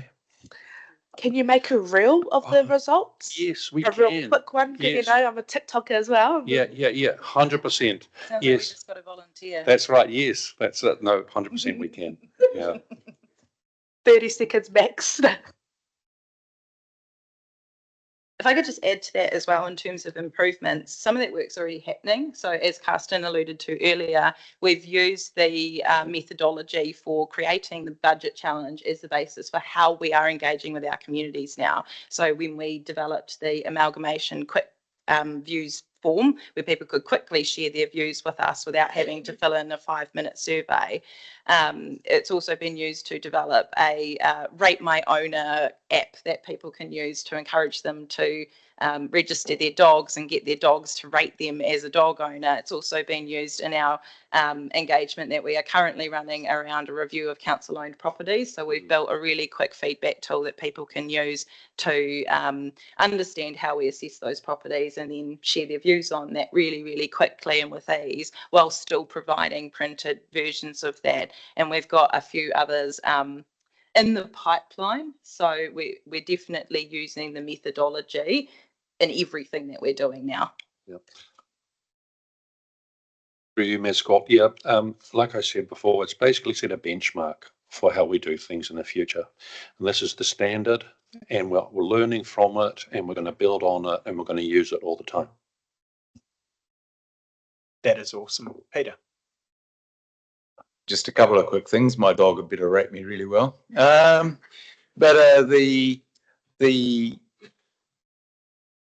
Are we doing anything where we can ask people if they would like to be involved in more surveys, and we can capture their information and then do direct communication with them? So me as a concerned ratepayer, I'd love to be on a consultation list so that when you do want to come out and ask, you can send a direct survey to me that says, hey, we're doing this survey on the Pahiatua Recycle Centre, for argument's sake. Does this impact you? Would you be interested in doing a response to it? Because I don't think we've captured people's information deliberately, you know, but the option should be there for those that want to be able to be captured. As a thought. Through you, Mayor Scott, I think it's a wonderful idea. Great, some consideration. Chris and then Steve. Thank you, Scott. Couple of questions, and some might go to Corin on this, but with a lot of what council does and people's understanding of council's, job and the total pieces of things that they spend money on and what they do, generally, and this is very high level, I think in some way people would like to see even a little bit more granular detail to some pieces. That's just some thoughts there, if there's anything. And then another part around with the values and direction that we're getting from people, how do we instill these to our staff and council? Just, a little bit there. Through you, Chair. So I think a key bit of that is that second point, right, about the comments logged and referred to relevant teams. So that needs to happen. I'll be keen for us as we get into this in a bit more detail and start to understand those, to actually talk about those at the wider leadership group as well, because I think it's what this is a really valuable information source, and we need to actually make sure that we use that and understand that, and then help us to move where we want to go. And there'll be positive and negative in that, right? So it's also important that where there's positive stuff, we celebrate that and acknowledge that, and don't sacrifice that, and then take learnings as well. Yeah.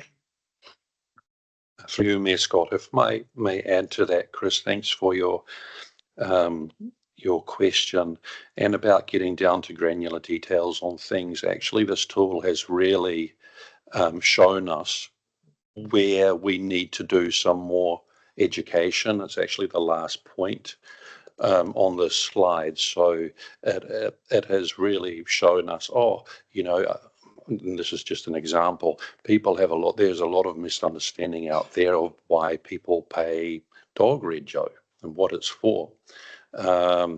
There's still a lot of information about what rates pay for. Can we drill down into this a bit more with education programs? So the tool has actually showed us some really valuable information in that space, and we definitely plan to do some more education programs about targeted topics based on that. Thanks. So just I also had that as a question or a suggestion about dropping things into a more granular level, and I'm not sure if this is what Chris meant, because you've sort of answered part of it for me. One thing I saw, when I jumped in to play around with the tool, is some of the areas are quite wide. So running of council as an example, transport, there's a lot of activities within that grouping. And it's difficult because there's a real balance between making it user friendly, that people are actually going to want to quickly give feedback.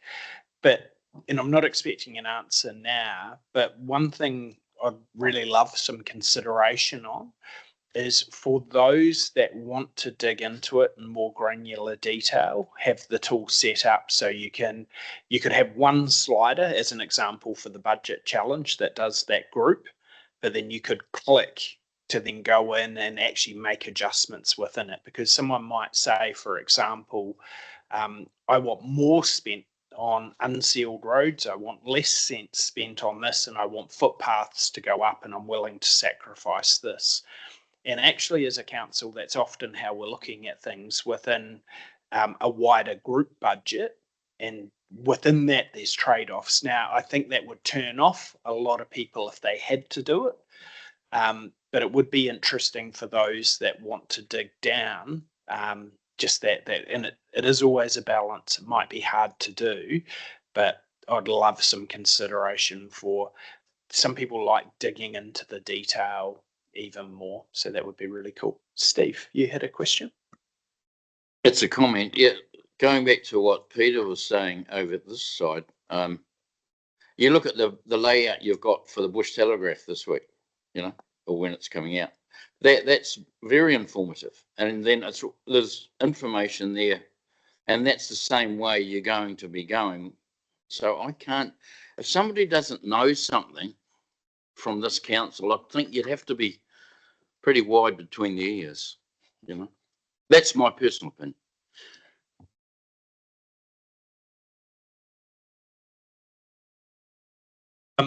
Okay, team. So we've got that, and on your next slide, I think you've got some dates.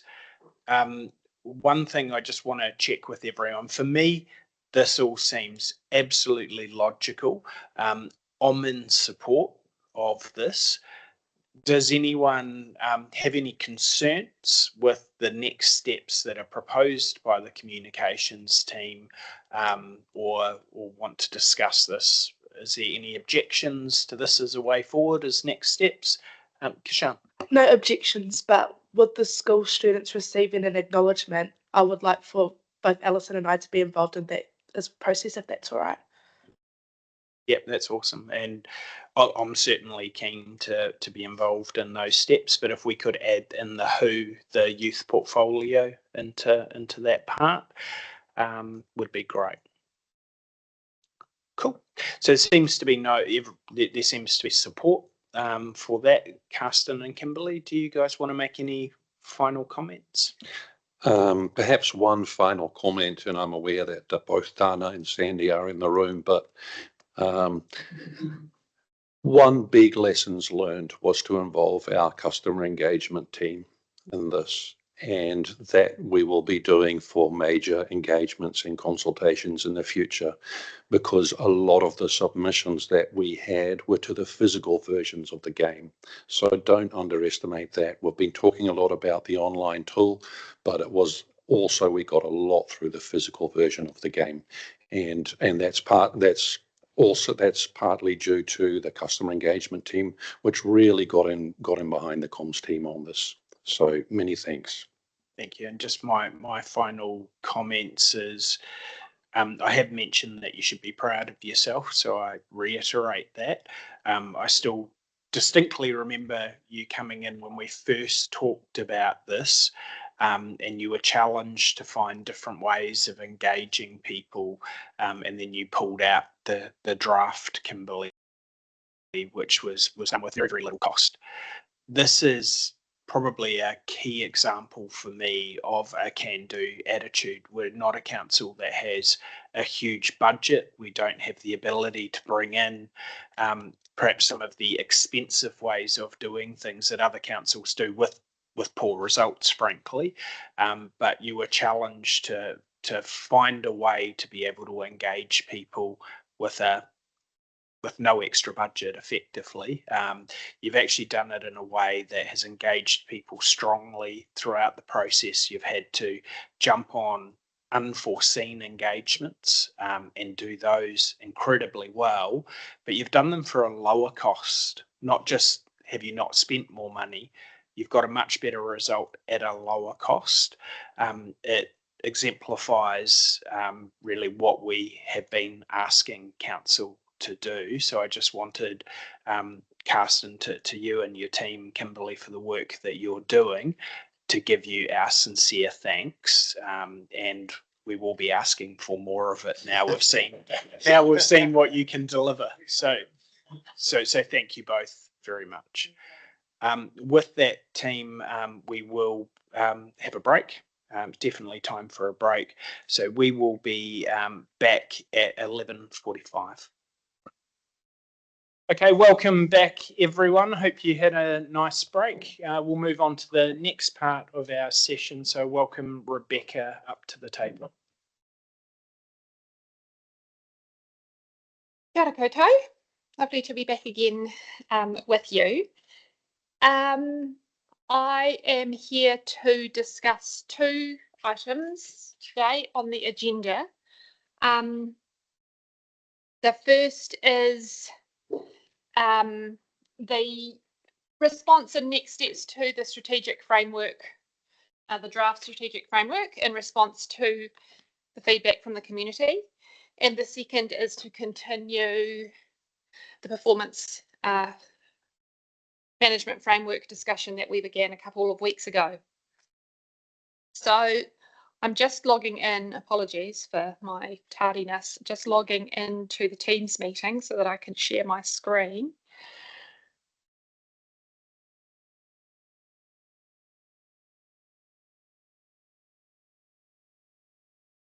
So many documents open. You received late last week just a brief document discussing the feedback that came through on the strategic framework with some suggested edits.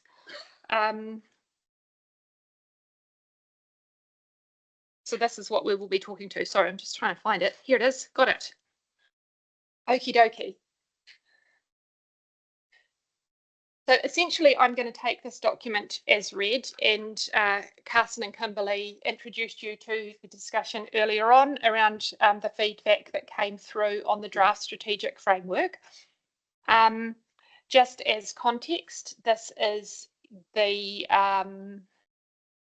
piece that talks about your community outcomes, which are a requirement by the Local Government Act, and that everything that you do in the LTP needs to work towards progressing those community outcomes. And you have also identified your strategic pillars and a vision statement as part of that framework. So you went out to the community getting feedback from them on the different aspects of your framework. So your vision, a future-focused district backed by a trusted can-do council. Your strategic pillars as drafted, affordability and efficiencies, reputation and identity, and resilience and growth. And then your community outcomes. Affordable, efficient core services that deliver clear value, trusted leadership and meaningful community voice, and a resilient, prosperous district with opportunities for people and business. So this was part of the game that Carson and Kimberly prepared for early engagement, and the feedback that came through, as mentioned earlier, was overall positive. Quite a high level of general positivity, but the main feedback that came through was that the one bit that some people felt had not quite nailed it was the reputation and identity pillar. As Kimberly said, submitters felt that it should be that, a good reputation should be the outcome of doing the basics well rather than being a goal in its own right. So the team sort of took that and looked at how perhaps some words that could better reflect what council intended by that. The wording there of the heading of that pillar, and came up with the words trust and engagement. Felt that perhaps more accurately portrayed what you had intended when you drafted up that pillar. And you'll note that there's no suggested change to that little explanatory note underneath. It's just the heading that just didn't seem to quite resonate with many people. So why this works? Trust is earned. It focuses on the behaviours within council's control, and then reputation naturally follows, which is what you were sort of trying to get at in your choice of wording in the draft. So I just asked the team to just mock up how that would look on the actual designed framework or designed draft, and like I say, the little explanatory comment doesn't need to change, just a suggested change to that heading. So I'll open it up to you for comments. Do you think that that's a better heading for that pillar, or have you got any other ideas? I'll kick off. No, thank you for that, and the feedback was really helpful actually as it was coming through to understand as people viewed it, how they saw it, and it was actually there were quite a lot of comments about that heading. And as soon as I read it first, I thought, no, they've misunderstood that. That's not what I meant. And then I took a step back going, lots of people are misunderstanding that. So perhaps we haven't got it quite right. Absolutely, trust and engagement is what I was intending. When we first talked about this for our community, absolutely affordability and efficiencies has come through really strongly on the feedback for this, but also in the budget challenge. Resilience and growth, we still have some discussions to go on the growth side, and that was some of the more targeted feedback to really understand what our community is hoping for us to achieve there. But trust and engagement comes through all the time. I think we saw that as reputation and identity, but absolutely that's more of the outcome. If we get this right, then that's what will naturally flow. I thought that this might need more change, but actually when I was looking through it, the subtext and the outcomes and what this means for the community wasn't commented on in the feedback as needing to change. It really was talking about that heading and then what people inferred through that. Personally, I think that this hits the mark even better than what it did. And it also shows that, yes, we've understood what the community said, and we're not going to always get things right, and that's okay. And it probably is where that pillar becomes most important, that we can reflect on it. Does anyone else have any other views? Do we have Peter? Don't have a contrary view at all. It makes me look at reputation identity and say, that was the outcome. We were trying to hope that we had a good reputation with a strong identity, but when you look at it, it doesn't fit the words underneath. So I can understand why the community's done. And at the time, I think we were thinking about the trust and engagement, and we just put the wrong words at the top there to sum it up. So I'm totally fine with it. I think it's miles better. Does anyone have a contrary view? This might be a really quick session, perhaps. So we have a level of comfort. This will obviously come back to council for adoption. This isn't about decision making. It's about making sure that we give appropriate direction to staff. But it appears that there's no further direction on that, Rebecca. So there's a level of comfort. Great, thank you. Just one more thing to note on this before we move on. There was some feedback around not being able, that's not concrete enough, and that there were no KPIs and no ways to measure it. And I think that comes down to the fact that we have not, when we took this out to the community, we didn't show it in the context of the full performance framework, which is what we're talking about more today, and how those strategic pillars and community outcomes filter down all the way down through the layers, like we showed in that slide a couple of weeks ago, where everything from the vision has to be aligned and have that line of sight. So feedback noted, but it is not to say that that doesn't exist. It's just that it wasn't visible to the community, and that when we go back to them, we can explain how this is the top level of that wider framework, and that there will be measures and targets connected. So just wanted to kind of close that loop off with you guys in case you had noted those comments around measuring the performance.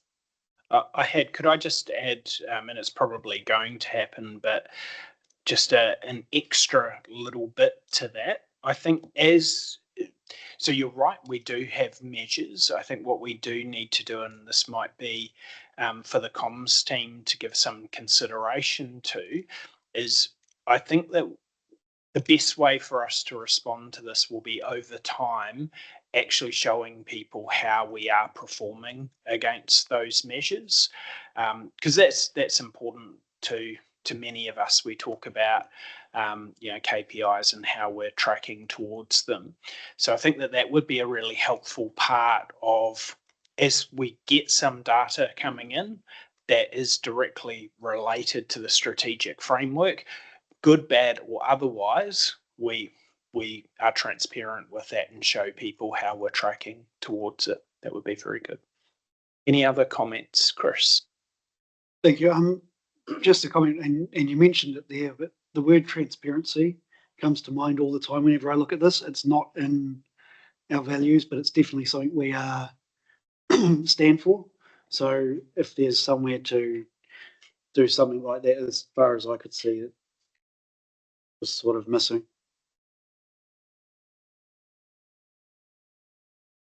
So just having a look, thanks, Chris, because we do talk a lot about transparency and we're working hard to live that.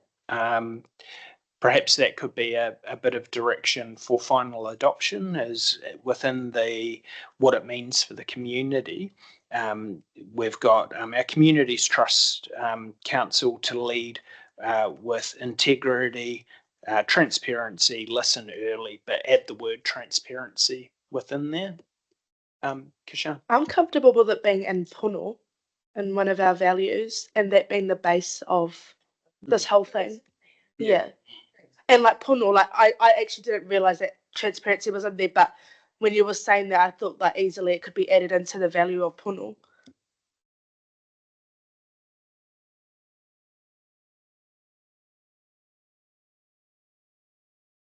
And as long as we are referring back to that, probably is a bit of a wider bit, and thanks for raising that, Kishan, that we need to make sure that the values aren't seen as separate to our strategic framework.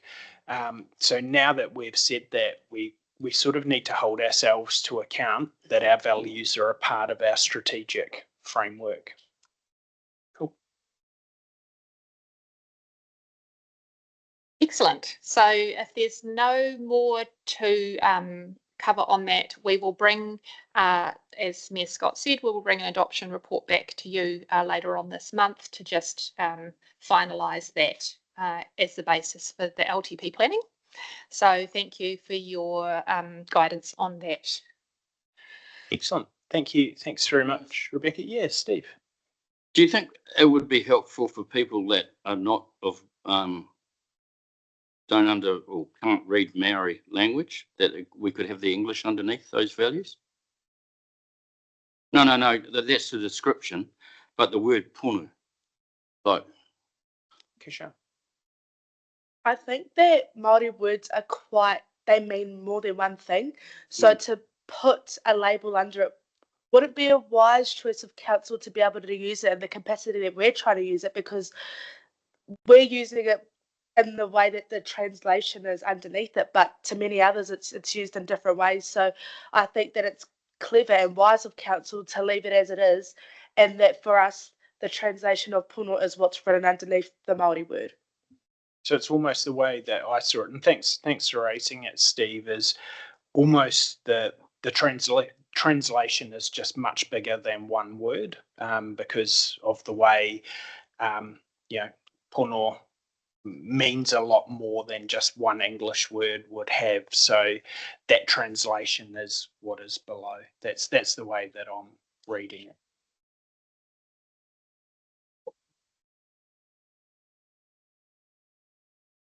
Excellent. Thanks very much, Rebecca. Really appreciate it and look forward very, very much for this to come back to council for final adoption.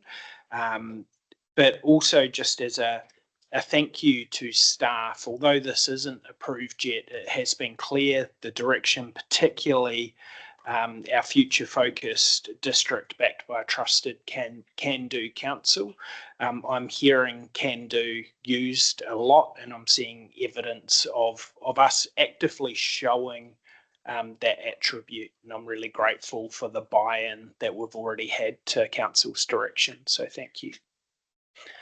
Excellent. Thank you very much, Rebecca. In a moment, are you presenting the next part as well? I'll hand back to you.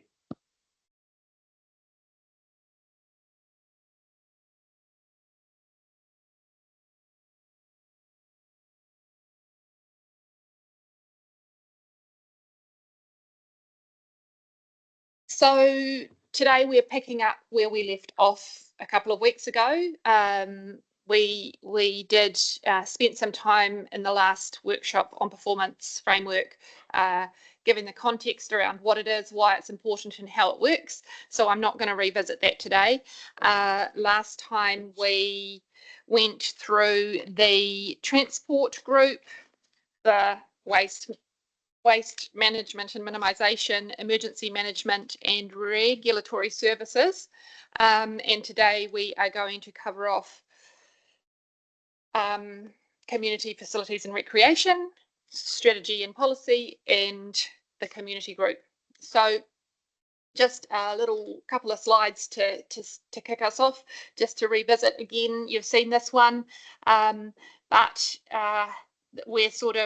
we're really getting into the thick of LTP thinking and working at this point in the year, and the conversations around performance service levels and the targets that you place on that is going to feed into budget discussions around resourcing your levels of service as well. As I mentioned last time, we're looking for your feedback on the drafted first cut review of these performance measures and your level of comfort with that first cut review. There will likely be tweaks and things that need to be made further down the track, but this is the first cut, so no decisions today. So we're going to head off into these activities and groups now. I'm just going to change the order up slightly just due to staff availability. So I'm going to bring the community group. I've just got a question from Sharon. Oh, sorry. I'm just trying to clarify, are we not touching on the council-wide customer service measures? Yes, we will do that after we've finished going through the groups of activities. Okay. But then we're going to talk about the council-wide customer service conversation. Is that right? It's cool. I'm just following the agenda. So. Oh, sorry, I haven't actually seen the physical agenda, but it's all good. It's the following slides. It's going to come. I do have some comments on it, so I don't want to miss. Yeah, cool. All right. So if I can invite we're going to start with community and Karsten's activity of communications is first on that list. So if you want to just flick through to the last group on the list. And I'm going to switch up my screen here. Yep, the big papers, yep.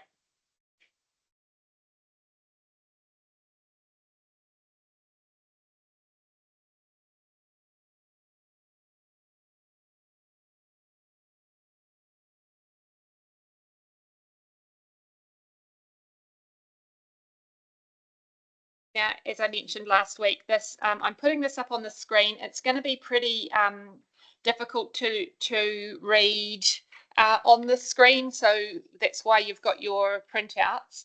But for those who are following along, I'll try to manage it so that it's semi-readable.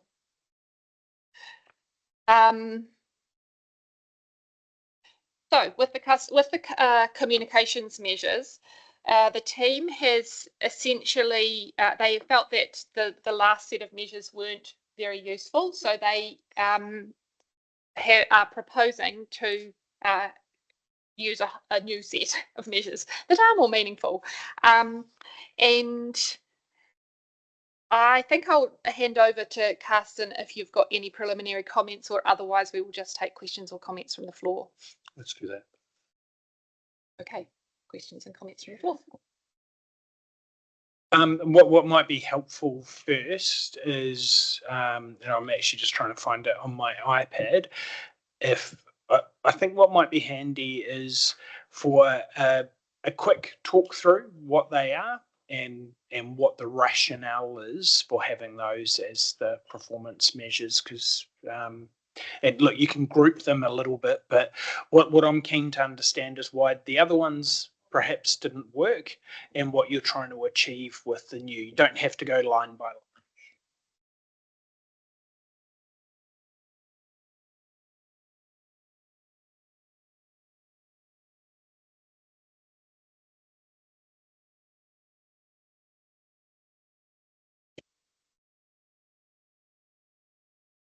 So previously we had a performance measure in there about submission numbers, and we're proposing to change this or take this out because we felt that a lot of the things did not really reflect on how we performed as a team, but they were really outside of our control. I'm just giving you an example here is during the last LTP, we had between 400 and 450 submissions, and about 2/3 of those were in favour of the Pahiatua pool because people are very passionate about that. And that was really outside of our control. And if people are very passionate about something, they will go for it. So we felt that this is one reason why we felt that that performance measure did not quite hit the mark. No, thanks for that.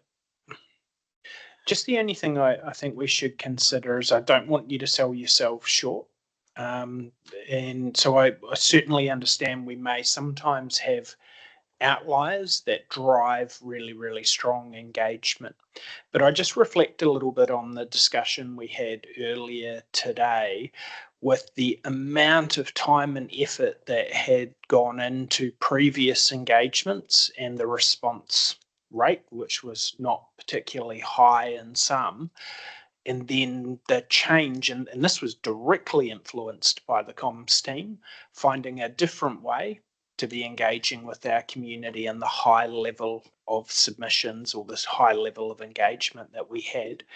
So that is, I don't know, something that perhaps I'm keen to make sure in some way that the team is recognised and we're incentivising that sort of innovative thinking. So just as a thought, Peter. Yeah, so on the proposed change of 1.1, you've got percentage of responses provided within 32 hours during business days. I'll be inclined to just reword that to provide within 32 business hours. Yeah. Okay, just a little one. Do you want me to carry on with others as well while I'm here? So there's no reporting requirement on section 2.1. Is that going to probably go into the quarterly annual report as well? Yes, it will. Yes. Just missing. Yeah. And then I made a note because I remember reading this 2 weeks ago now, and I'm trying to remember. My brain's going, oh, I made these notes 2 weeks ago. Now I'm trying to figure out what my notes mean. I put down here year on year, and do we have usage stats? So that was under 3.1. So yeah, so we ranked currently. That's coming back to me. 24th out of 80 councils at the moment, and so we want to increase our rank by at least one ranked position for the next 5 years. Yes, so I just felt like something about year on year, how we're performing against the previous year and the next year and things like that. So yeah, I'm going to leave you to try and figure out what I mean. Are you saying, sorry, through you, Ms. Scott, are you saying you would rather the wording be something like year on year, increase by at least one ranked position? Year on year, probably. Yeah. Okay. Sorry, my brain's gone fried on that. So That's fine. I'll give you a second for it to unfry itself. Also, one other note is around the sub points on 2.1, where the first bullet point says Facebook includes clicks, likes, views, and shares and saves, and the second bullet point is LinkedIn. The brackets from Facebook should actually just be copied straight into the LinkedIn one. So the LinkedIn also includes clicks, likes, views, shares, and saves, rather than reactions and comments and reposts. I think that was just a quirk of the drafting process. Apologies for that.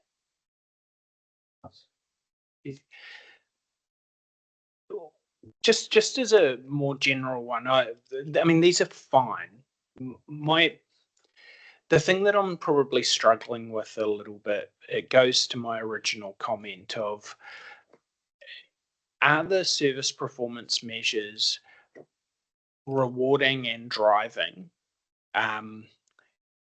the things that we are really pleased that we're seeing? So, there's certainly been a high level of praise for the budget challenge. I know on Facebook and social media in particular, the way that we've been responding to community, particularly when we've had controversial or potentially reputationally damaging situations, the noise of that has been reduced dramatically because of the positive way that the team's been engaging with the community. And we've had some doozies already that could have blown up and been much, much worse and created more anxiety in the community because of it. But getting out there and responding in a positive, proactive way.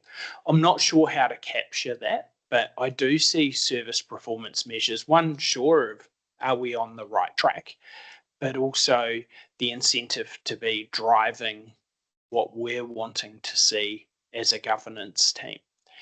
And I feel that you'll be able to tick these off, but actually, if that makes sense. I feel there could be a bit more. I'll be keen for your thoughts on that, Cass, and then I'll go to Steve and then Peter.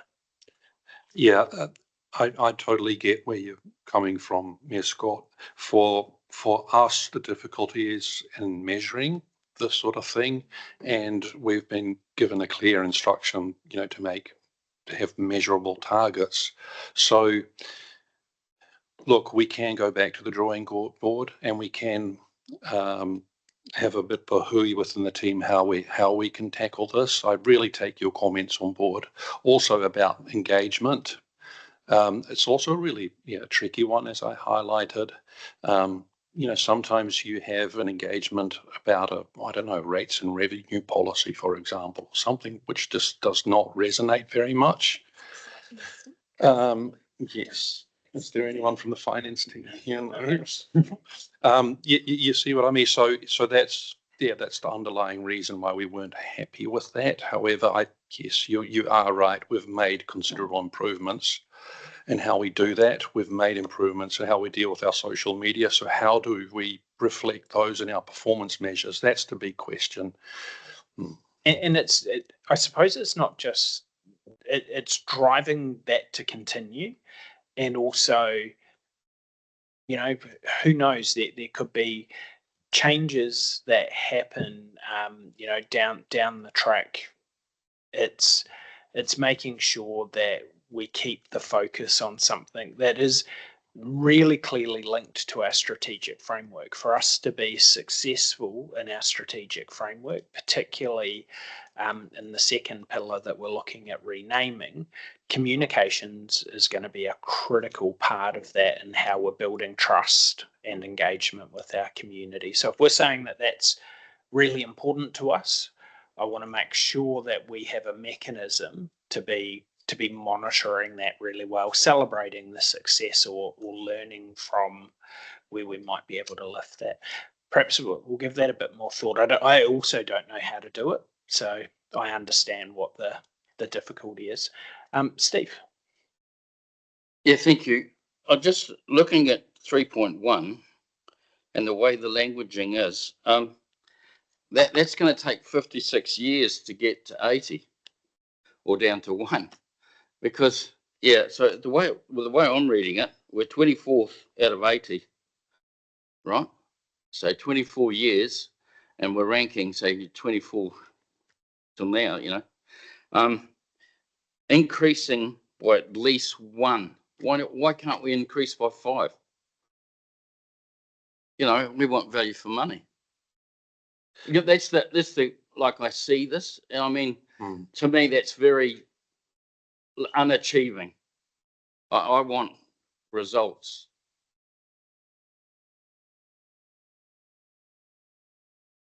So I take your point, councillor, and I think the issue or the challenge here is right that so we're 24th out of 80. A lot of those councils are a lot bigger than us, with a lot more resource and a lot more money. So for us to set an ambition to get to number one, I think is unrealistic. To have an ambition to improve and punch above our weight is a realistic thing for us, and then it's finding out how to express that. But you know, we're up against Auckland Council, and they have the ability to drive a lot into their online presence to actually achieve those results. Well, you've actually just mentioned a measure in there. So we should be finding out where we should be sitting with a council of similar size and what's their measure. You know what I mean? So we're apples for apples. I agree, but we may find out that we should only be 30. So I would rather that we keep on trying to get, but I would rather we, like if we're 24 now, that we keep on trying to improve rather than say, let's find out where we should be. Let's make sure that we are improving. And we can absolutely do that rationalisation in the background to understand that, but I would want us to keep on improving. And I think, and no, thanks for both the question and for the answer there. This one was really interesting for me because I get the point. Like, right, we want to take big step changes. A key part, if we're generally happy with an area, it's having a mechanism that we don't just stand still, because sometimes if you stand still, you go backwards in real terms. It's taking that, and remember it says at least, so it'd be great if we saw ourselves jump up 5 spots. There was something I read the other day, and it was a former colleague of mine in the training space, and he just won an award. Blimmin' good at what he does, and he was interviewed and asked, you know, how he's doing that, and he said every training session he does, he aims to be 1% better than what the last training session was. It's not a massive change, it's just what's that one thing I could improve on, and then, you know, you do 100 sessions and you're twice as good as what you were before. And so I sort of see this as being a similar mechanism. I think that the team can jump 5 places, but also there's a whole lot of other constraints. So no, thanks for that, Corin. Sharon. Thanks, Ms. Scott. This is something of really keen interest for me when it comes to some of our customer service measures, which I'm keen to talk about soon. I concur with some comments being made, Karsten, that those of us who've sat around the table for a wee while will know how many leaps and bounds have been made in this area. And it's great that you've deleted all of the old ones, but I think we're still missing some key elements in what will help us achieve some of those pillars that Rebecca's. And the one thing it's come to mind, I don't know how we do it, but you guys are pretty clever with your tools now. You know, you reflect in here about social media and effectively using it. A measure of effectiveness for social media for me is, did we nip whatever it was going on in the bud with some accurate information and it was resolved? It had a bit of a spike and then it went away. Is there a way we can use that effectiveness? Because social media could go on and on and on and on if it's left. And I think that's yeah, it did. It used to do that. And that's the improvement that I think we need to put a little bit more thinking into some of these measures to reflect. You know, accessible use of website. Well, the number of people who tell me they have no idea how to find stuff on the website because it's so confusing compared to others. But I don't know what that is. And so I think we have an opportunity here to absolutely nail some key measures which month on month, and that's where I'm going to come to, Rebecca, when we talk about the measures, is we can see the trending. We don't wait for a year for some of this tick in the box stuff that you're referring to. Scott, we have a fantastic opportunity. You guys have demonstrated you can do it. Let's absolutely nail some of these. So as I said, when we first started having this rhetoric, Rebecca, I'm trying to look at it. Does this add value to our ratepayers? What are they going to see when they see those measures? My last question is, why do we not have any mandatory ones? I find it fascinating. No, I know, but there is no mandatory measures required in this area. Yeah. So I guess I'm offering a challenge. I think we could nail this a little bit better, because I think if I look at what the ratepayer is seeing now, and as I said to you in the lunch break, Karsten, I've never seen such a buzz around the interest in council, be it, you know, the reforms that's done it or whatever, but let's capture that and let's use that as our benchmark and find measures that reflect improvements in that. I haven't given you a solution. I haven't rewritten them, but I'd like to see a little bit more nailing of some of the things we know we can do. No, I think these are really good directions that I'm getting from you all, and so we'll bring these back to the team and see what we can come up with. It won't be easy, but you know, we've had other challenges, and we'll see what we can do. Yeah, through you, me, Scott, you're on the right track. These are much. When I look at those old ones, I thought, how the hell did we sign those off? Because we didn't know any different, and it was a tick in the box. But now I think we're starting to get a better picture of what the possibilities are. And please don't take any of it as a criticism. It's actually the contrary. So I'll go Kashan, then Peter. Yeah, just to add on what you've said, Sharon, I think, are we able to see if people jump on the website and they find what they're actually looking for? Surely we have that sort of information somewhere, because I've seen it before, like if people have scrolled and then actually haven't found what they're looking for, that could be a measure of whether we're successful or not in this space, and also whether what we're actually posting is relevant to our community. Is that what they want to see? How do we know that if these are posts that people, you know, I know that there's posts that we put up for information purposes and all that, but are there spaces that we're not quite hitting that could draw more people in and different community members? Because just because some posts might get, you know, 50 likes compared to 10, it might just be the same people anyway who are liking the other posts. So, and to me, that's not a measure of success, because we're not reaching our entire community. So yeah, I agree with what you've been saying, Sharon, but I don't know how to measure that either. Yeah, so some of the thinking in changing the performance measures on social media, for example, is because of some of the things that you've said. Is that because what we previously had is we looked at how many people subscribe to our Facebook page, and that, you know, that didn't hit the mark for a number of reasons. And I already think we have 8,000 plus subscribers. We have a population of 19,011 people, I believe.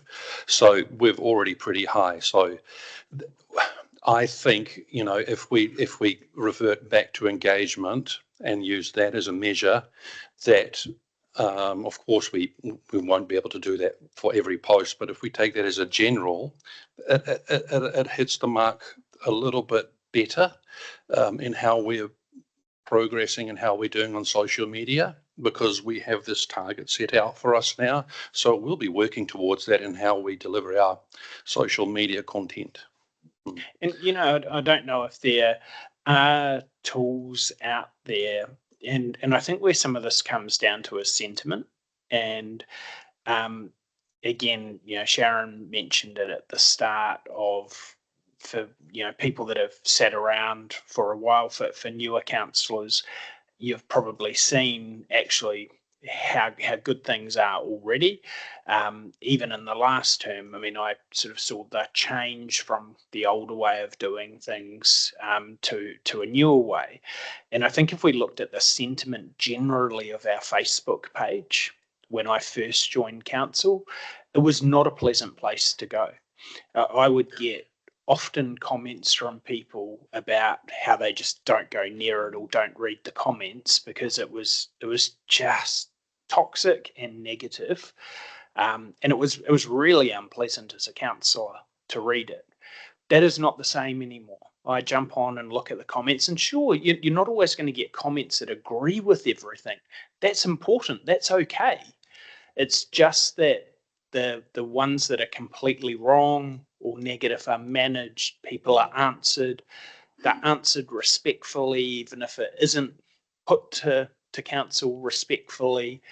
And I actually see the community often will be self-managing the comment section because that level of trust in the way that we're communicating has gone up. That wouldn't have happened 3.5 years ago. It just wouldn't have. And I don't want us to lose that. And I want you and your team to know that that's important to council. And one way that we can show that that's important to council is by making sure that we put that as performance measures so we can monitor it, because we want to say keep doing it, which is really important. Peter.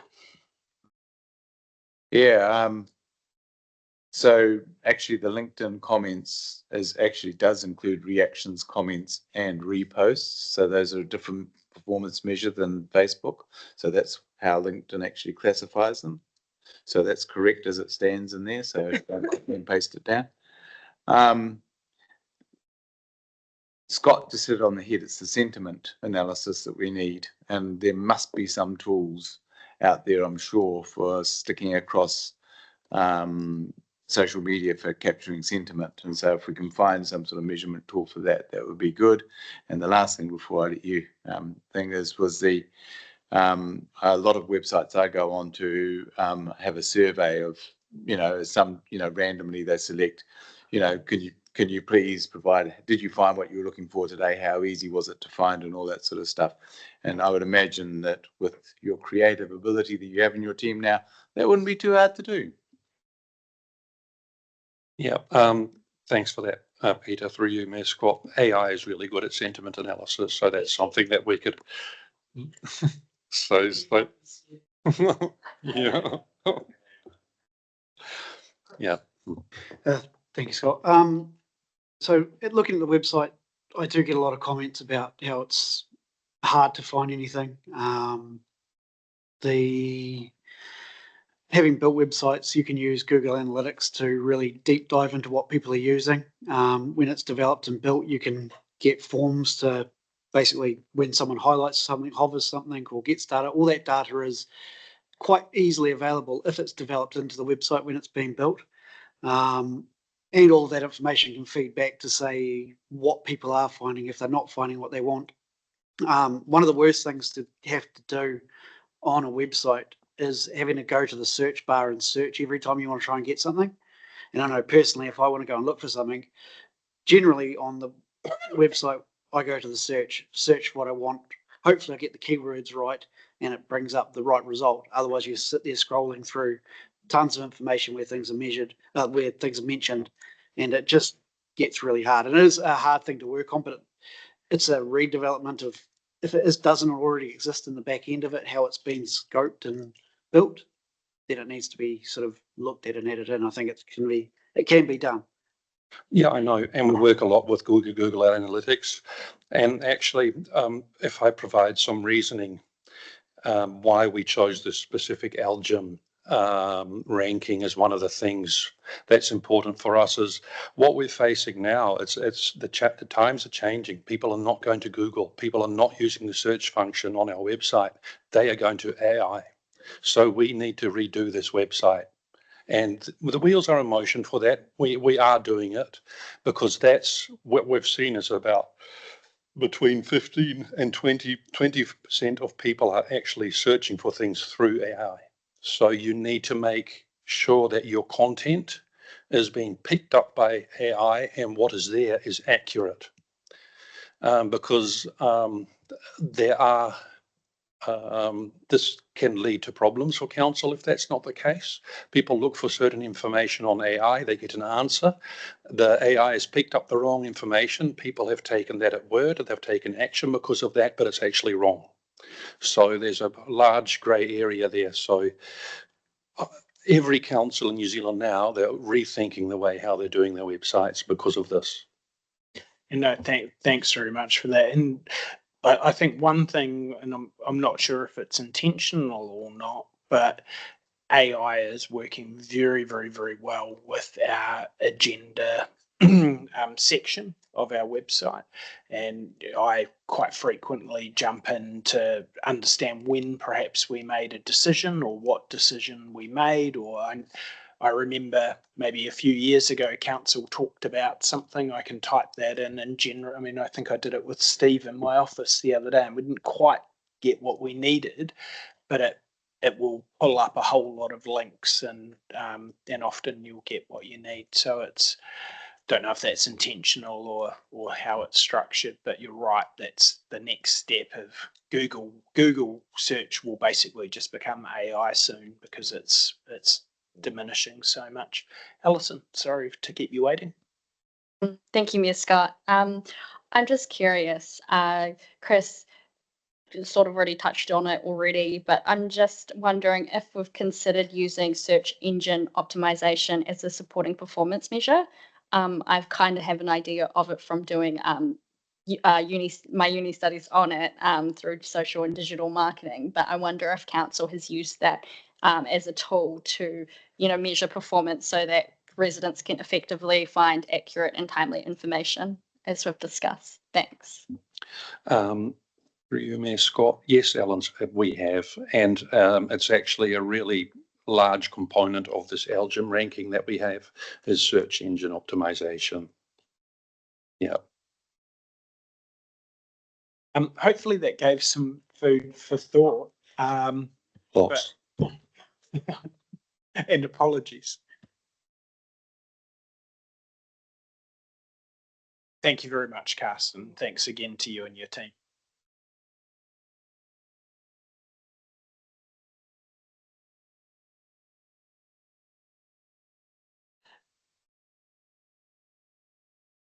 Next up is community development, and Sandy's going to speak to this one.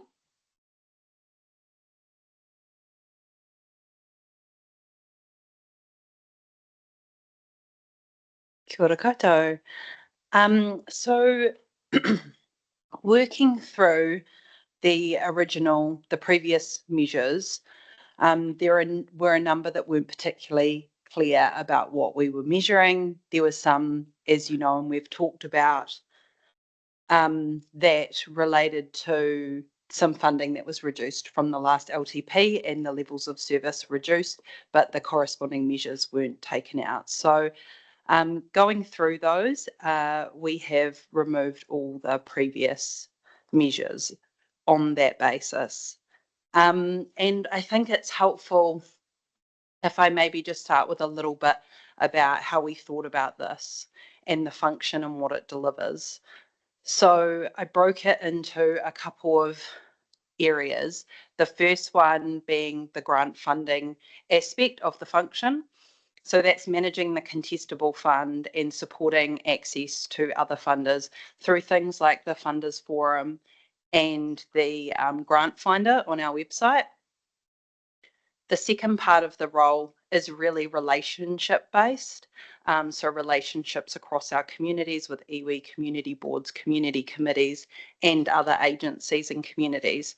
So that really supports the community engagement piece of this function, which supports council to reach out through those relationships that they have and effectively engage with those communities, or engage those communities in council decision making, and also vice versa, so that council can have a good understanding of those community aspirations through things like the community plans.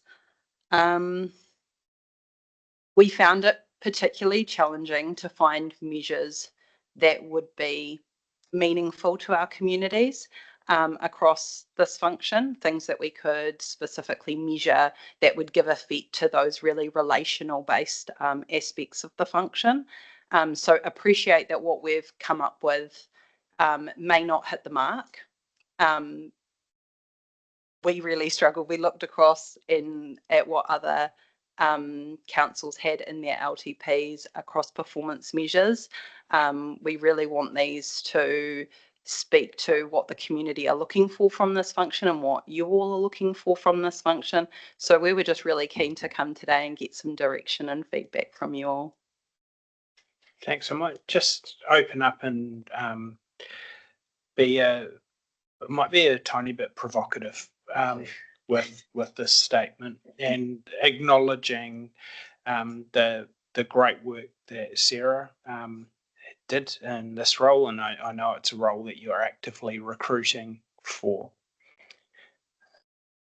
If we're struggling to understand what the community impact is, and if it is about supporting community committees to review a plan that they should own already, or supporting another function with their meetings. And I know it isn't just that, by the way, like I know it's not just that. But I would have to wonder whether we have the role structured right, is probably the best way to put it. I think if it is a function, I would be expecting to see some more measures from that. And perhaps it falls under part of another function, so that would make sense. But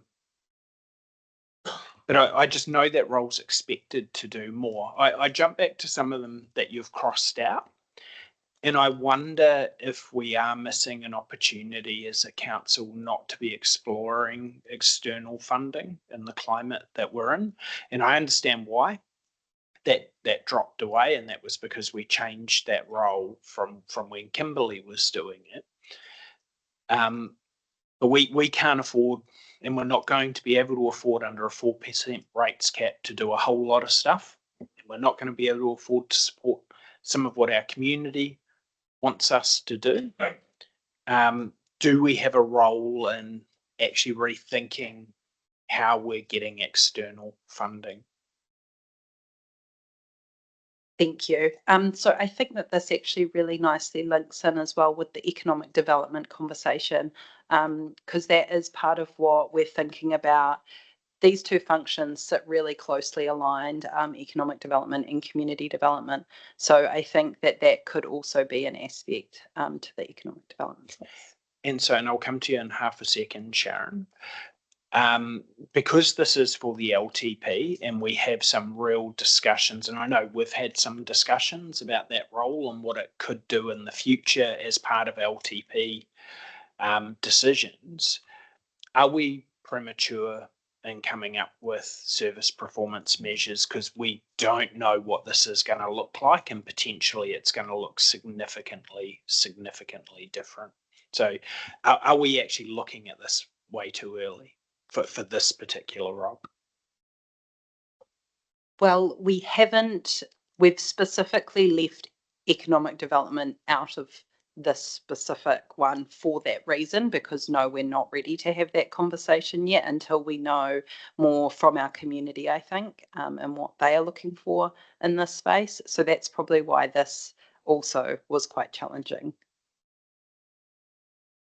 I suppose so. Just the answer, if we're not ready to have that and we see that those roles may be linked, is this something perhaps we could consider? And look, we'll get the rest of the feedback, parking until we actually know what this might look like. Now, I know economic development did come through. I mean, it's kind of definitely comes through in our strategic pillars. We do have a signal, even if it is mixed, from our community that we do want to do something. Yeah. Anyway, well, I'll let you ponder that, Sharon. I'm just going to add to your pondering, Mayor Scott, because I think we are being premature here. What we're trying to create is measures around a role that historically we've had. We're obviously replacing for it. I And if you look at the messaging that came from our early engagement around the diverse thinking of economic development, I think we have an opportunity here to have a role or function that generates money in our district. Now that could be the way, it could be through external funding, it could be through marketing, it could be a whole catch-all. And I think we would be remiss in not putting a line in the sand saying this role has been created through a whole lot of different iterations that went back to COVID, for God's sake. We know that we've managed to find a role that has supported and done a whole lot of stuff. Maybe we now need to think in the next 3 years, is that a role that we know the ratepayers generally want to have, or is it's bigger than what? So I concur whether we park it, whether we say, no, let's just not look at this one at the moment. We do need to do some real thinking though around what it is that community was saying in that budget challenge and in the feedback, that we want this district to be thriving financially. Now that can happen through a whole lot of different ways of doing it, but I don't think we've nailed that yet. Yeah, I concur with that as well, but I don't want to see these current performance measures that you're proposing lost. So if we're parking them, they need to be parked, because we need to make sure that we are supporting those community committees and we are doing the civil defence community groups, etc. I did have one question on 1.1. If we're doing a community committee every 3 years looking at the community plans, how many community committees have we got? I thought we only had the 2. Woodville and Pāhia too, but is there more? It's not just community committees, it's community boards, it's also Norsewood. Okay. Is there 6 or 7? More than that. Yeah. So we'd need to be doing more than 2 every years with no scheduled reviews. Yeah, okay. If we're going to do that.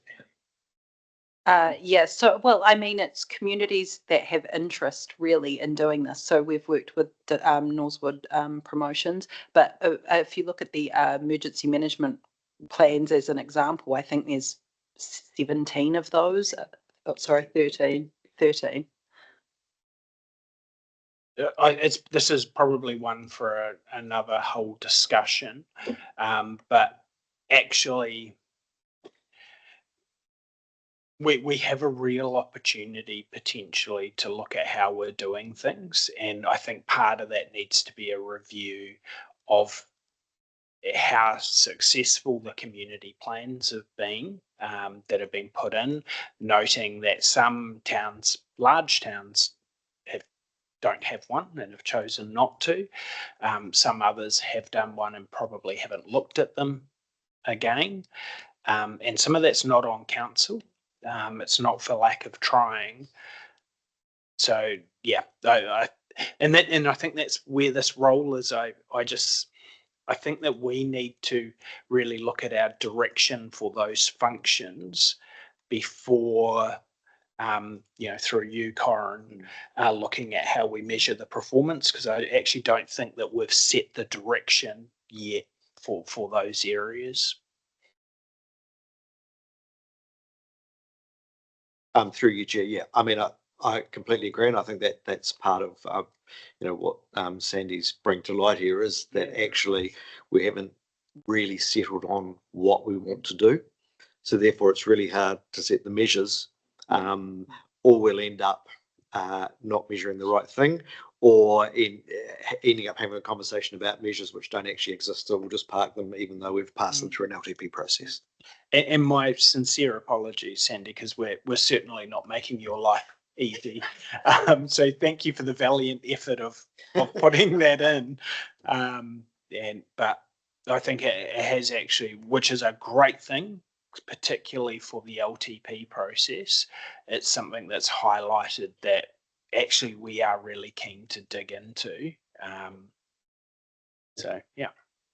Thank you very much.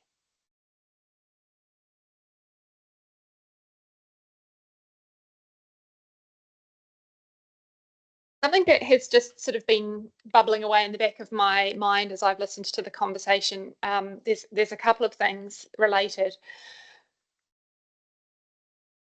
When we are looking at the results, looking at the reporting on our measures, there's more than one way to do that. One way is to just put percentages and number counts and whatever in a table and a tick and a cross of whether we've achieved or failed. And another way is to do that, but tell the story around that. And different councils do it different ways. Obviously, the storytelling part often takes time, and it can create more pressure on staff to do that storytelling and to pull the context together to provide that context to the outcomes. But that's often where the richness is and the real understanding. And that can be done in the annual report. There's nothing to prevent that from being done. So that is that's something to consider. And related to that, I'm just wondering, what is your appetite for using qualitative measures? So what we've been talking about here in terms of measuring where there's a percentage or a number of or a whatever, those are quantitative, where there's a quantity that you can apply, and at one level they're easier because there's a number and it's easy to see tick or cross. But again, for some activities and some work, it can be quite a wooden way of trying to determine how well you're doing. And quantitative approaches can allow you to explore that kind of more the narrative or the story kind of part of it, and can be allow for more reflection.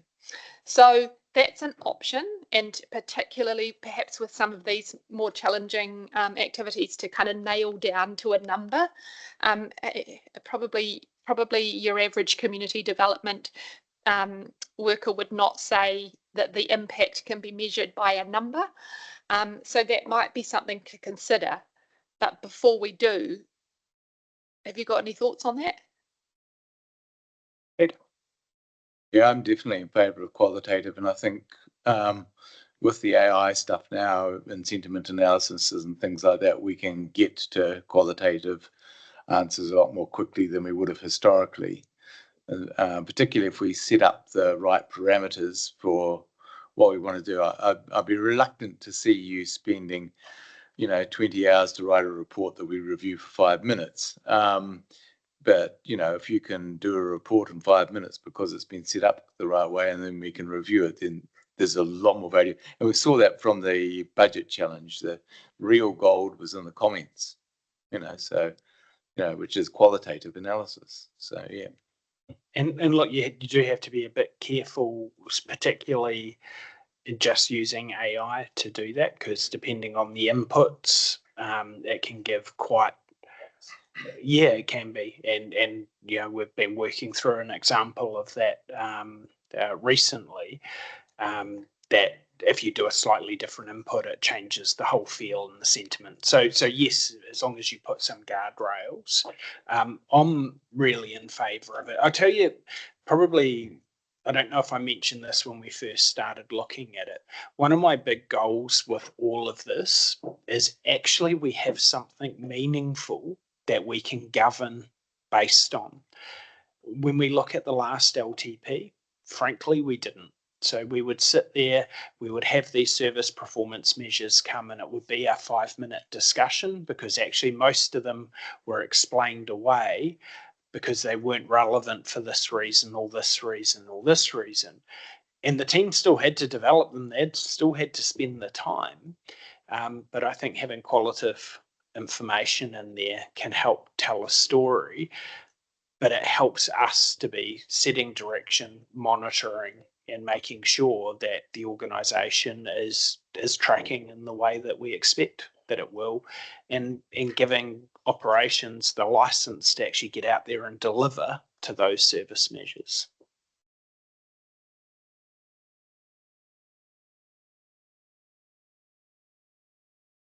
Thank you. Dana is going to join us to talk about her activities.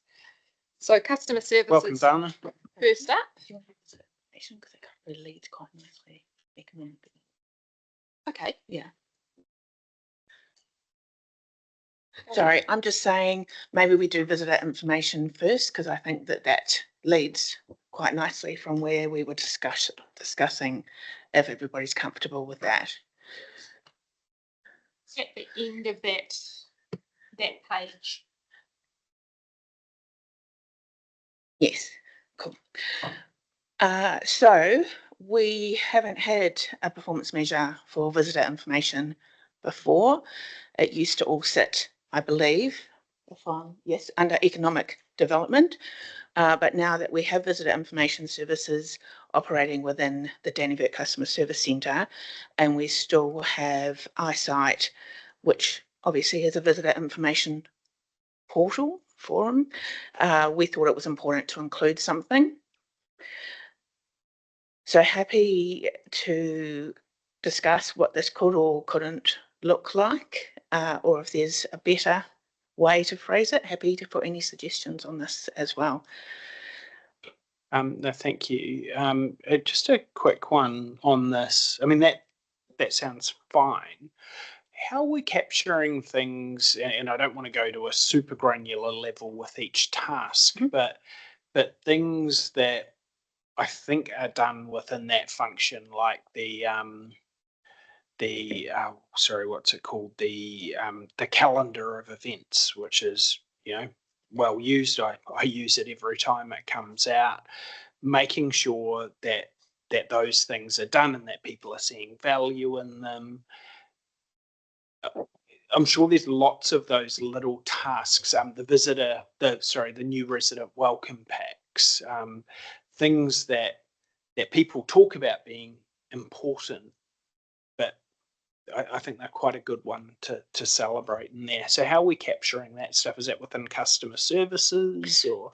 So we capture it not with any of these performance measures, but we do incorporate it as part of the report that goes to the Community Connections Committee. I suppose it's trying to make sure that we are sending that signal that some of these things are important, or if they're not, we send that signal as well, by the way. So I think with the visitor information side, I'm quite keen for there to be a signal there. I just take on board what you're saying. It used to be part of economic development.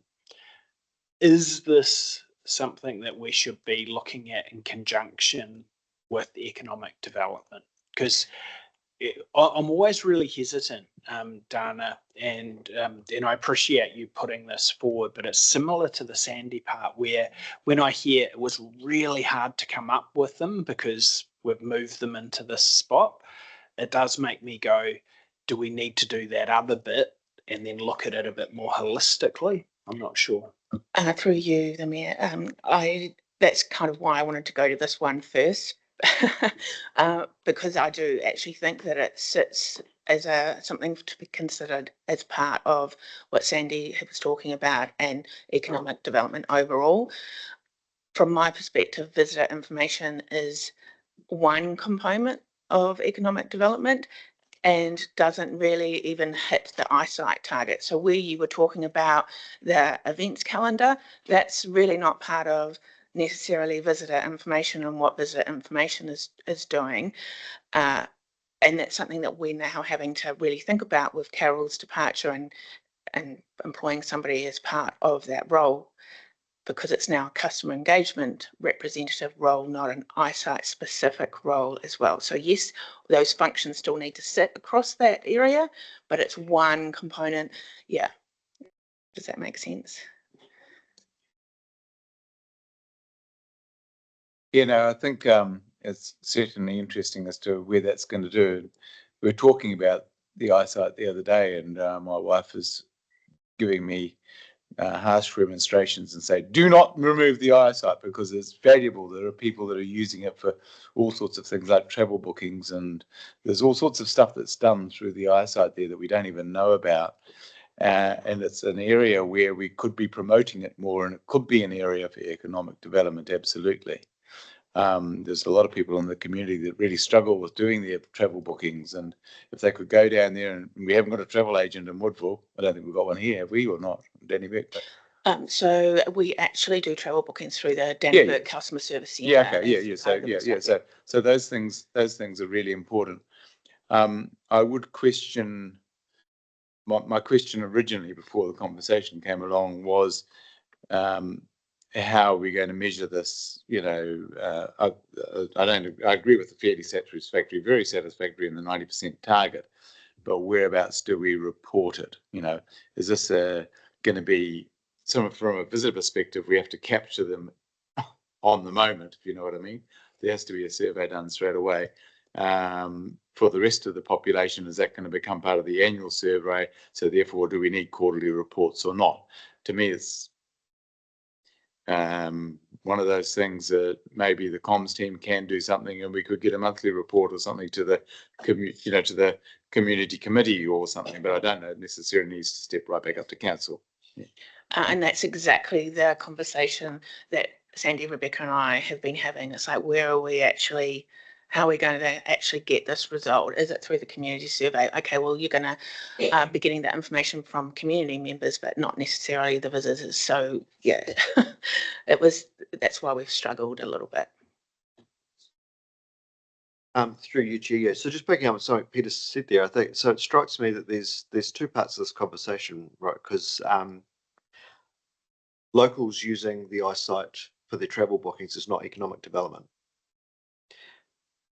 The other side, where people are coming into the district and booking to engage in activities in the district, is economic development. So there's actually two parts to this conversation, and that can lead you down lines, right? So what's the level of importance of the eyesight providing a travel booking service for locals as opposed to all those pieces? But we probably need to understand both of those pieces to then understand what we want to measure. So I'll go to Chris in a second. And I think this will be the last bit on this particular topic, because I feel like we need to just put a little bit more thought. Well, not thought. I think there's been thought going into it. I think we need to link up some of that direction and see what we might be able to come up with, and that might be parking it for a bit until other decisions are made. Chris. Thank you. There is a lot, like, we sort of look at what they do, and sort of to build our measures, we need to know more about what they get involved with, what else they're working on. But if we look at Ikitahuna, for instance, the information centre we've got there is partially funded through council, but then also it funds itself through sale of stuff, and comes up with monthly reports to Ikitahuna Aotearoa. So there is information there about how they run, how they do promote local businesses and things. A lot of people come to the area, they go to the information centre, find out what's going on. They get directed to stay there or go talk to that business or that. So it's already happening naturally there where they promote the local things. And we do get a lot of external people from all over the world coming in and stopping there. And they're happy to buy stuff from Ikitahuna for some reason. So yeah, it's sort of a comment, but yeah, I think you're right. It does need to be looked into a bit more about what exactly we're trying to achieve in there and how we can measure it.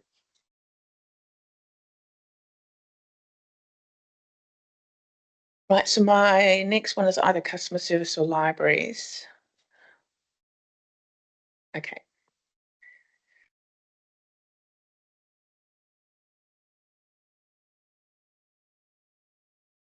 So I have made some suggested changes in what we include in how we measure. So open to feedback, questions, concerns. Chris. Thanks, Scott. The part around removing the measures for the phone calls and long wait times and stuff like that.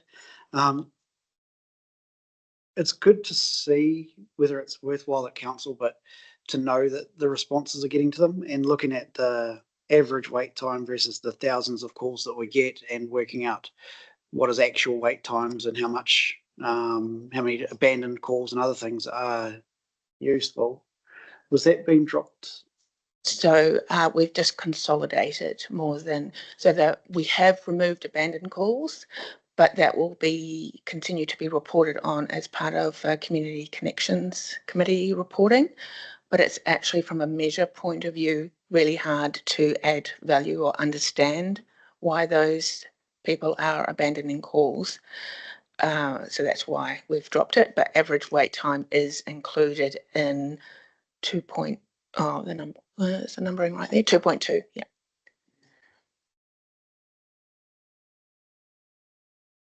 Yeah, my question was the same on the abandoned calls. Pleased to hear it's still going through to the community committee.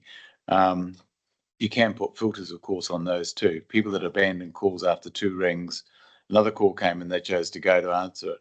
But if they've abandoned a call after 60 seconds, we want to know about it, because that means the phones aren't being answered.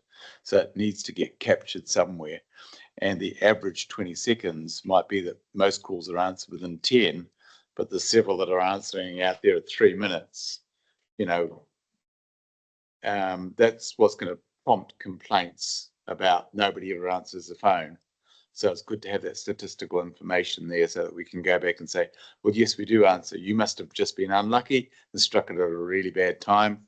So, you know, things like that. So if it's going back to the community committee for the abandoned call, abandoned calls, I'm happy for that. I'd hate to see it drop completely though. Yeah. Thanks, Peter. Steve? Yeah, well, I think people are starting to, we're going down rabbit holes here, because people living in this generation where if it doesn't happen in a picosecond, they want to put it on Facebook, they want to do this and moan. I've been on calls and they say, you are now 14 in the list. I don't think, right, that's fine. But what do? I get up early and make sure I ring early. But most people, it's no fault of the councils. It's the fault of the way people have been engineered. If they can't have it in a picosecond, the council's at fault. So I would not go down this rabbit hole. If they're not prepared to wait, I think, you know, because there is an answer to this, but their call centres are not in this country. But I tell you what, they're quick, but I bet you their wages aren't the same as ours. So I would rather stay with what the status quo is. I think, honestly, we're going down a rabbit hole for no reason. So I'm not sure if that takes us further down a rabbit hole, Steve, because if we stay with the status quo, then we add more of those performance measures in. So is that what you're advocating? I'm advocating a more logical approach to it. So would that be what's presented in front of us, or if it's status quo, would it be adding back the performance measures that they've suggested be removed? Well, obviously be removed, wouldn't you? You'd take away the 20 seconds. You're not going to wait 20 seconds and say you're now first in the queue, are you? Okay, so that's support for what you've put in. It's quite interesting, I think, knowing a little bit about the background of Peter and Chris, and of for my sins, spent some time in call centre management as well. So instinctively, I find it really important and interesting. But then when you take a step back and you're like, how important is it? And it's definitely not interesting to most. What I think we need as a measure is to make sure that people are being responded to in a timely manner. There'll be times where that will be longer, which is fine. I personally am glad to hear that Community Connections Committee will get some more of that detailed information. And actually, it's for the opposite reason. it's, I remember having a discussion with Sandy about this a little while ago of going, I think we're answering these calls too quickly. It's almost the opposite to what was said. So if we're answering them that quickly, do we have overcapacity? And those are the management tools that we have. It's not just we need to answer within a nanosecond, like you mentioned. There actually is an appropriate amount of time that it's okay for people to wait because we have to balance resource. So I find it interesting for that reason, but I'm comfortable with the way that you've put it in here for this, Sharon. Thanks, Ms. Scott. I'm probably going to be a little bit challenging here, Dana, because if you look at the wording of of LTP number 2, customers experience friendly, efficient and reliable service from council. And yet all we're measuring is phone calls. Because we sit around this table and we argue, didn't get a response from Anteno, didn't get da la la la. And that's why in this discussion we're going to be having soon, Rebecca, about overall customer experience, where are we going to be recording or finding? Because our customers get to council through it's not just through a phone call. And I think we have to be really, really thought-provoking about, because this is how we stand and fall. And to me, measuring the length of time it takes to answer a phone is not the only measure that we should be looking at when it comes to a fantastic customer experience from council. So whether or not that debate happens after you and I eyeball each other, Rebecca, about the single question and or not, I think we need to nail this a lot better than we are in just those. Because I just want to make a quick point and just seek some clarification, I think, from you, Sharon, because when I first looked at that, I thought the same. However, when I look at this and just to, perhaps from Rebecca and Dana, this is really just looking at the people that are in the customer experience team. So it's really measuring them rather than the overall satisfaction, which is where you're right, the overall customer satisfaction that we'll come to becomes critical. So this is looking at the function of the customer experience officers, which is important. So if not, and if you still think we need to measure more for the customer experience officers directly, I'd be keen to understand a bit more of how we might be able to do that, or what you'd be hoping to see. That might be where the debate on this last chunk that Rebecca has highlighted may be of better value before we start, digging too far. I'm just concerned, I guess, Dana, that I know that fantastic team of yours at the front line, they're not just about answering phones. If they don't work out exactly where the person in front of them or on the phone is going to get a response from, I think we need to find a way of measuring how they close off that loop, because they're an absolutely integral role in the overall perception of council by our ratepayers. So I without going down a rabbit hole, I think we're selling these measures short, and whether or not in the next part with Rebecca, there might be some of that come out. Just kind of a quick response. I'm wondering if in the wording of the level of service in number 2, the darker green, because we've got customers experience from council, but the focus actually in this particular is a team. So if we change the word council to customer services team or engagement team, whatever it is, and then in 2.1, there is a general overall measure around whether that customer services team is providing good service around the satisfaction measure. So it's not just about incoming calls. We do have that kind of that broader one there for the team. So the satisfaction measure overall, plus the incoming calls question, and then like you say, we can have the other wider council customer service conversation next. So does that sound like a solution for now? And I think it does capture, and I'm sure colleagues would have experienced similar, of that I can't count the number of complaints that I've dealt with that always start with the team at the front desk or the person that answered the phone is amazing, but I'm really angry about blah, blah, blah.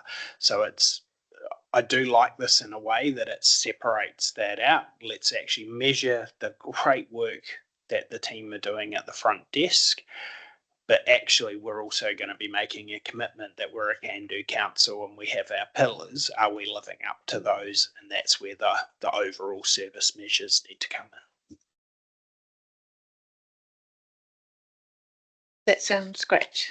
And I'm going to stay around for the overall customer service stuff as well. So libraries? Yes, libraries. So you'll see that I've made some recommendations, quite a few recommendations on this one.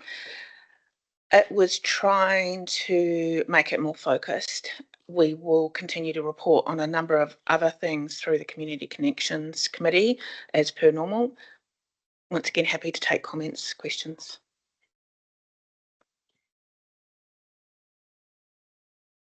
I just looking back at my notes here from a couple of weeks ago again. So on 1.3, it's on the annual community satisfaction survey, but it's in the quarterly report. So if we could just remove the quarterly report out of the reporting requirements, because we don't want stuff in the quarterly report which hasn't been measured yet. And then on 2.1, I have to, excuse me, my brain's catching up. I had a note here, a question mark, is it our responsibility to drive community use? And I can't think why I wrote that note now, but just, I did write it down for some reason. So maybe perhaps what I might ask is that don't mention it unless I've never got a question. Unless you know what you're asking. Yes, good call. Good call. Yeah. I appreciate it.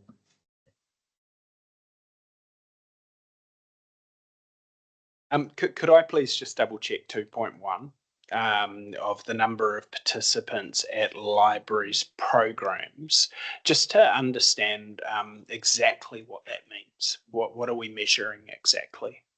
And then that might stimulate. So all library programs, so Little Ears, the programs that are ad hoc, so like author talks, the school holiday programs that we run. And the reason why we'd want to be increasing that, I mean, I know it sounds obvious, but I'm just trying to be clear, is obviously utilisation, the whole cost benefit of putting on programs. Why is that from us as a governance team? Why is that important to us? And perhaps that might be digging into what Peter's looking at. And by the way, I don't think it's not important. I'm just trying to understand why we'd need to have that on.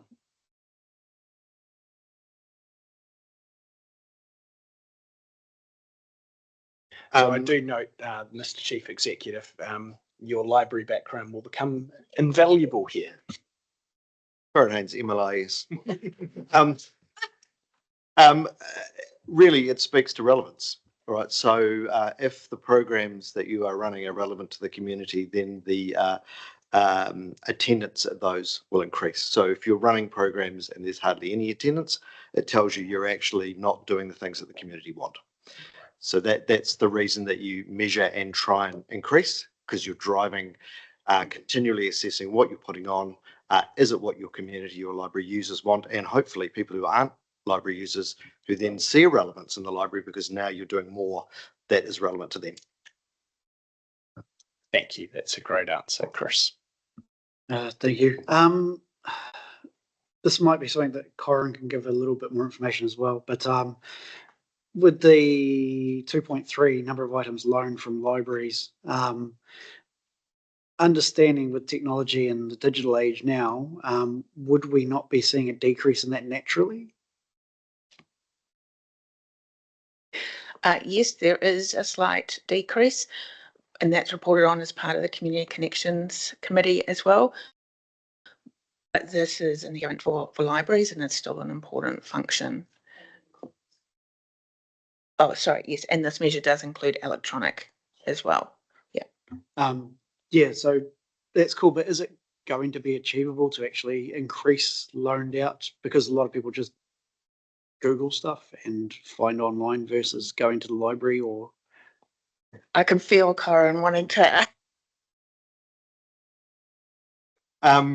So if you've got the balance right between physical and electronic, and the electronic is easily accessible and free to our community through the wonderful services that we subscribe to, Libby, for example, then you should still be able to drive increase. So it's about making sure that your collection's relevant, and we will always try and assist the people of the district to legally get their reading. I wonder in this so I don't forget it and so it's captured, and I'll come to you in a second, Steve. I don't think this needs to be a performance measure, but making sure in our reporting that comes through to the Community Connections Committee, I would like to see the trend of physical versus electronic borrowing. I think that will be really important down the track as we're making decisions as to what our library service looks like as it evolves and perhaps as it goes more electronic and less physical, that could drive some decision making. So I'd really like to see that, Corin. And there's also a leader in this, right, too, that so increasingly as your collection moves to digital, you're moving your spend from capital to operational.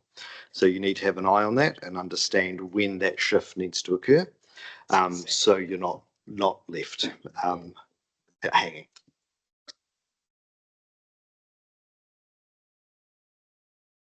Yeah, thanks. On average, what is that percentage increase?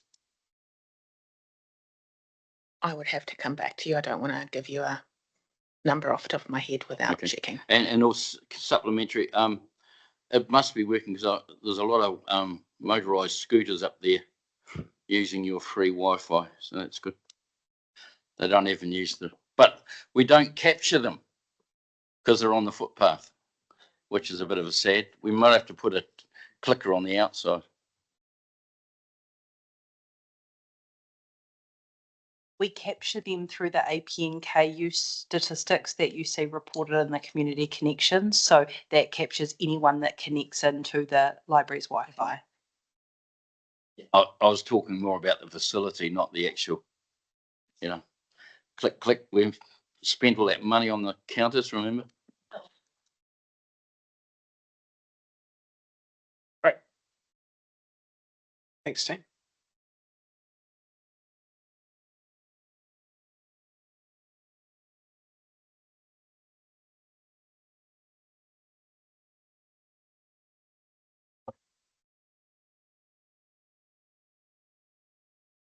Thank you very much, Dana. What's it? Yeah, just before we kick back on, I think we'll just have a 10-minute break, if that's okay, team. Welcome back from break. I'll hand back over to Rebecca and welcome Roger up to the table as well. Thanks very much, Mayor Scott, councillors and officers. Both Hamish and Fontaine are on leave, so you're just going to have to put up with me. I have been supporting Fontaine and also Joe, just working through the performance measures, so I have some context, but there may be some questions I'm not able to answer. So I'll just put that caveat up front. In terms of our approach, just a couple of things to provide some context. There's 6 areas that we're going to look at now. And we wanted to focus on measures that were relevant or provided relevant information to council that we could really use. and we wanted measures that were consistent and positive. So that's the sort of lens that we approach this process through. So I believe we're going to start with cemeteries, and we can go from there. Thank you. Are there any questions, Peter? No, just one comment, which I do know the answer to this time. I just said, why are these in the quarterly reports when they're based on the annual survey? And I think I mentioned that at the beginning of the last session. There's a number of these that we prefer not to see in the quarterly report if they're measured annually because of the annual survey. Just a note on that one. I think Sarah mentioned that there's a transparency kind of purpose for having it in there, but that there might be some work done on splitting those ones out or something, presenting it differently. Any other comments? They seem reasonable to me. Cool. Continue. Great, thank you. I think the next one. Community buildings. Community buildings. That one, no.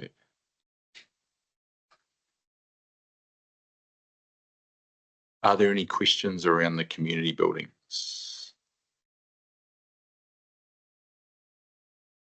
Just to note that these ones, that some of the focus of this was around splitting that category of community buildings out into individual ones, so it was a little bit easier to track. These, I didn't have any notes on these in my paper. Did anyone else have anything they want to raise? Here's not. Okay, great. Apologies, Steve. Yeah, sorry, I just need to go back one because I didn't get up quick enough. But it says here that we've got enough plots for 12 months. So then sorry, we've gone back to cemeteries, 2.1. So the percentage of cemeteries in the district with plots available for the next 12 months based on historical burial data. So and pray we don't, if we have an inrush, what's our contingency plan? I don't know. I can't answer it directly, but I do know that they quite carefully manage the availability of those plots. So we have a legislative requirement to have plots available at any time. But I'll hand over to the Chief Executive. Through you, Chair. So I don't have direct experience here, but I know from my previous role. So it doesn't necessarily mean there's not land available. It just means that there are not berms in place, and that so the team would be assessing that and at the sites, and then making sure that things were prepared in time so that there was always a supply available. Yeah.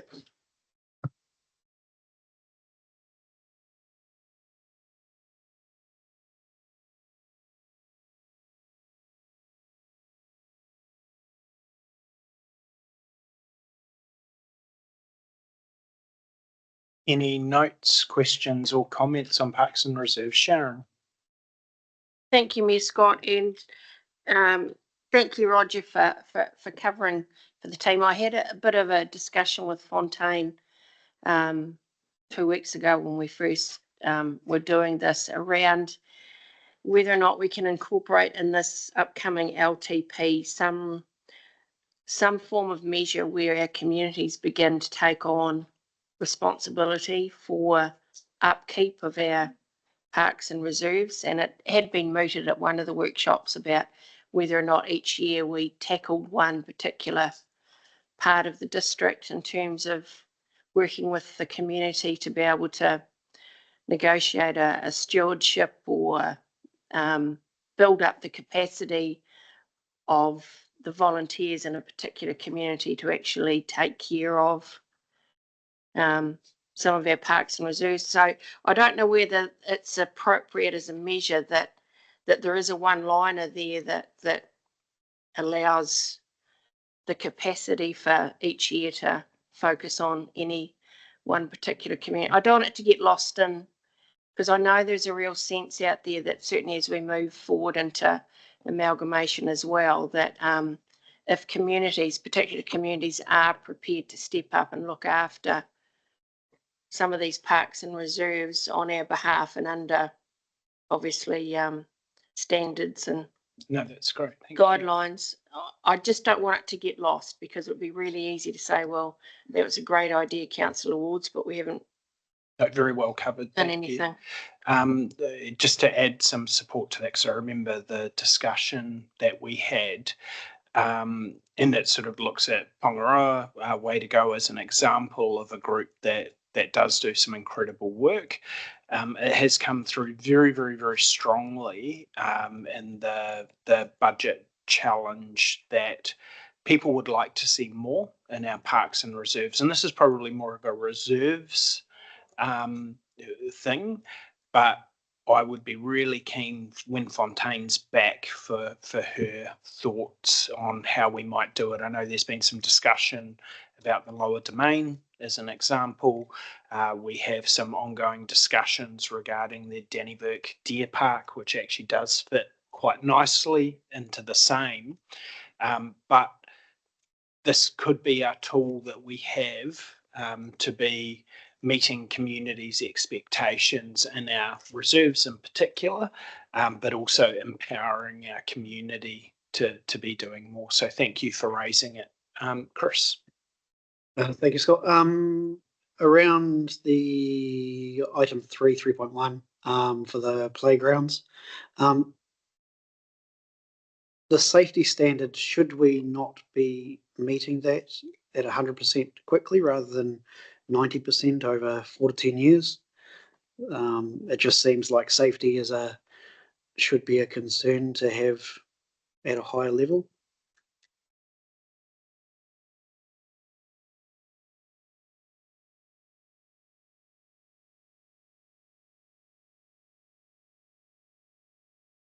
I might just be able to add a tiny bit into that, because we've had quite a few discussions in the last term where a lot more of this reporting came through. Some of it is the lag between how long it takes to get things inspected, but Fontaine probably will have a really solid answer as to why. There's also a point where it could become very, very cost prohibitive. So there is a balance when it comes to what we're able to do. I know that we had some playground equipment removed fairly unceremoniously from Woodville quite quickly. That had been in place for a long time, that we had known wasn't meeting the standard for quite a long time. But some of it is what risk is being weighed up and how much of those standards changed. Chris. Yeah, thank you, Scott. And just not understanding it fully, if we find that we haven't met the standards, are we liable for injuries or something there in some way? Is that an issue? Fontaine will be able to give more information. My understanding is the process that we go through is an acceptably rigorous process, but she'll be able to give more information. I remember us having this exact discussion, but I don't want to mislead anyone. She'll be the right person to answer that. Yeah, just along those lines, because it does worry me, because we had one flying fox taken out of the district, but there was another one in the district, and a mother came to me with her daughter's fractured eye socket because she got whacked by the other one, but it's still there. So I do concur with you, Councillor Chris. I just don't want us to be ending up in court like we do in America. Yeah, no, thank you for that. My understanding is that the equipment that you talk about has been assessed. So, but Fontaine can give more information.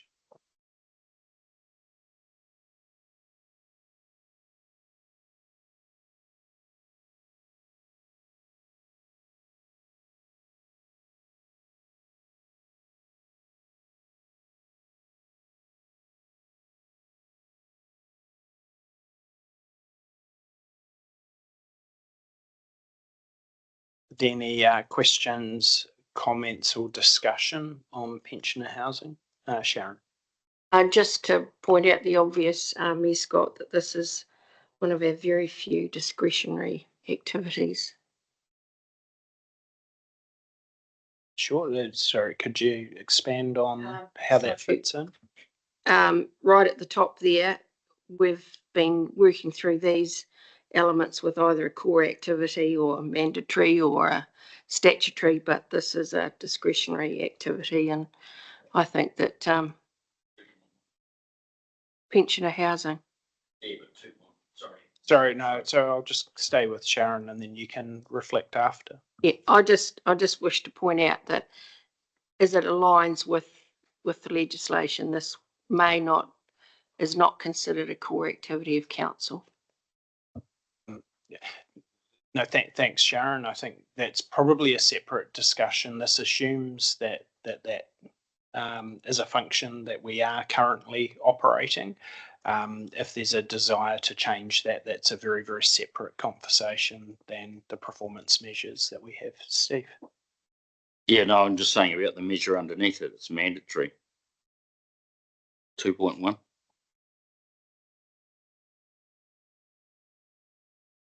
Yeah, but it's only mandatory if we actually provide the service. So if as a council we didn't have any pensioner houses, then that would no longer be relevant. Yeah, we do. So it is mandatory. Yeah. Yeah. Great, thank you. Chris, did you have your hand up? No.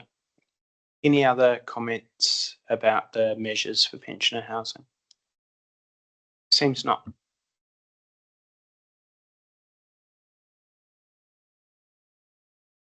Public conveniences.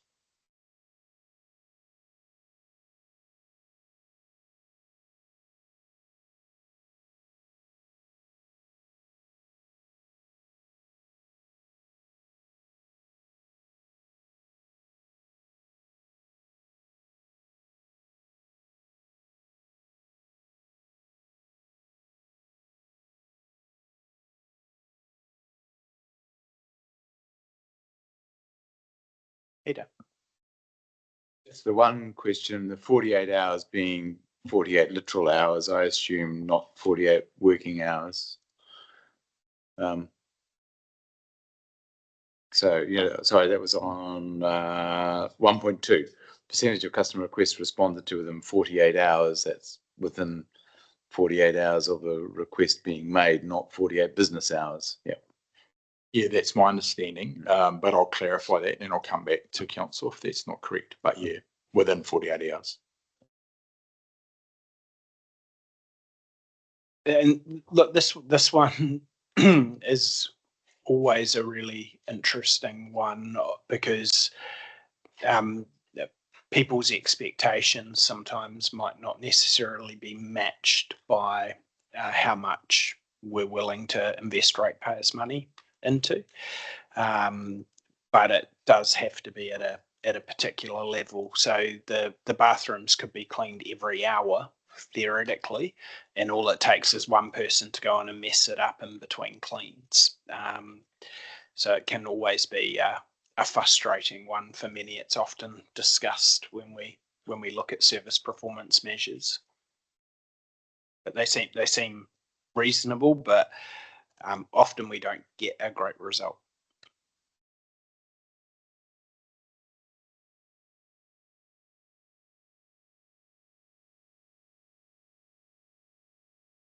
And the last item is the swimming pools.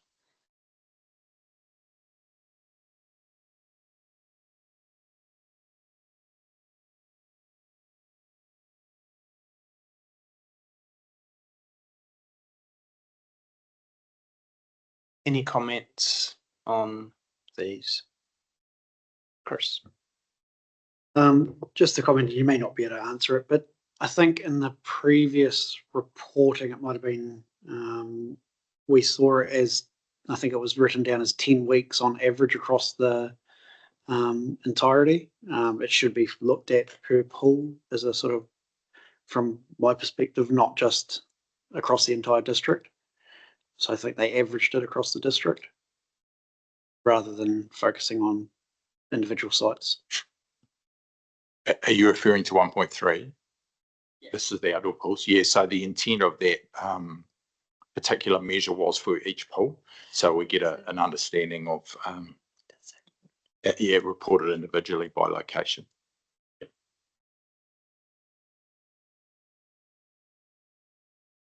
Yeah, the covered in pool, can we get 52 weeks or? My understanding is that we have an agreement for 49 weeks. So there's an allowance for leave and other things that the pool is not actually open. So that's why it's not 52. Statutory holidays. Yeah. Possible, yeah, maintenance and things.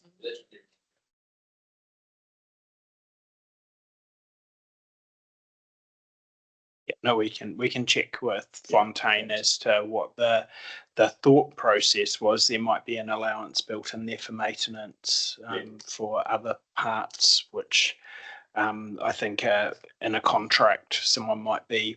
Yeah, I'll pass over to Erina, who knows a lot more about this than me. Thank you, Ms. Scott. Yeah, with swimming pool, you could have a frost overnight and then the power could go down and that drops the temperature. So they'll have to close for that day to takes that long to get the temperature back up.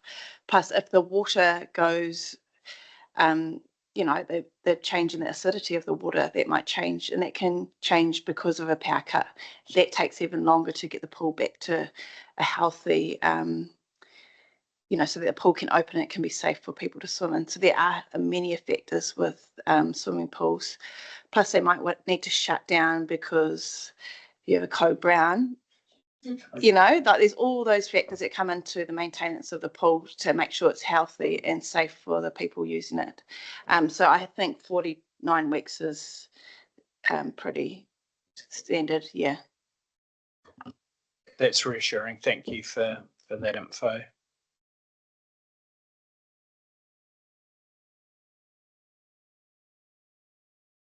Great. Thank you very much. Thanks, Richard.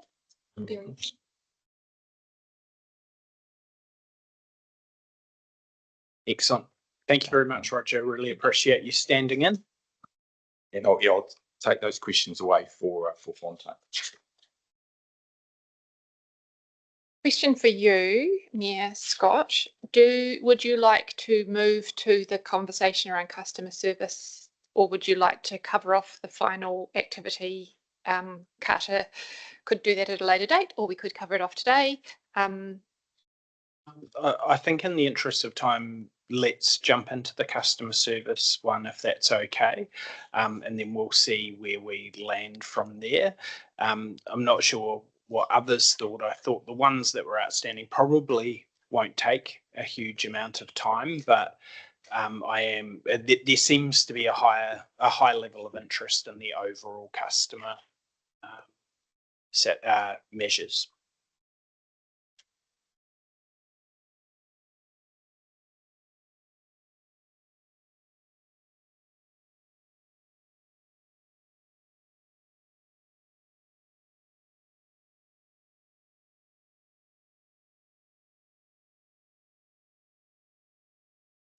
On back to the beginning. Okay, so I'm sure everybody's well primed for this conversation, but just by way of sort of context, at the last workshop that we had on the 1st of July, there was it was discussed that there was a desire to have a greater increase across council on improving customer service at an organisation-wide, at a council-wide level. So when somebody approaches an officer on the street and asks for some assistance of some kind, that they can be assured that their question or problem is going to be dealt with in a timely and satisfactory manner. And that means that request getting back to the right person and being dealt with appropriately, and the loop being closed back to the person who asked the question. So not just on a team by team basis, as we were discussing before, but the overall experience of customer service at council. So people can say this council really is awesome at doing what it says and helping me with the issues that I raise with them.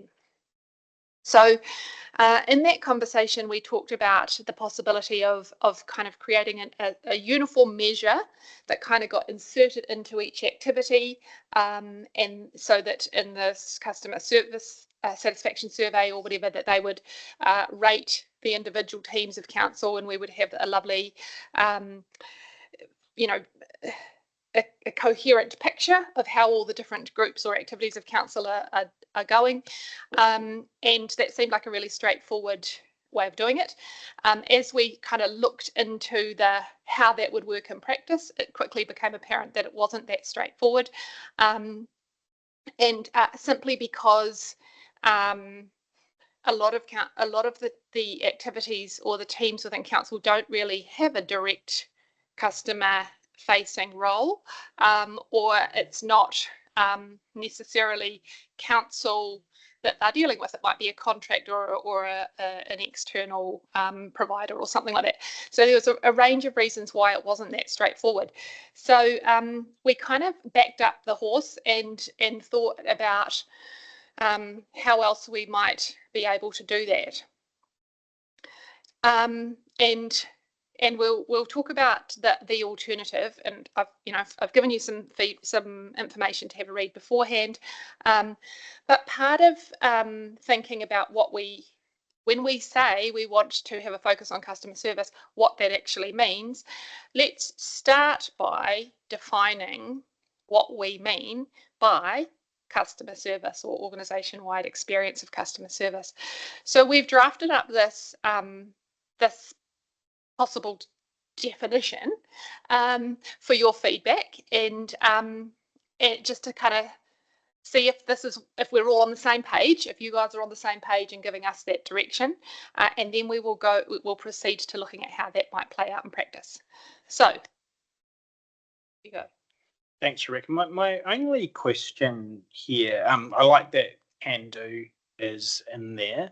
I like that it's solutions focused, because that's certainly what we're trying to drive. I wonder though about the adding elected members to the definition. I understand why that might be helpful. It does in a way make it a little bit more difficult for officers, because it's harder for officers to control from an elected member's perspective. And this is something that elected members will be holding officers to account for, and we probably have a slightly different process for elected members, but elected members, can't necessarily be compelled in the same way to do things in the same way, and the consequences for that are elections, but it is quite different. So I'm just wanting to understand adding that in. I see the advantage of having it as an all of council holistic feeling, but I think that often people do separate out elected members and staff anyhow. So I'm just keen for some thoughts on that.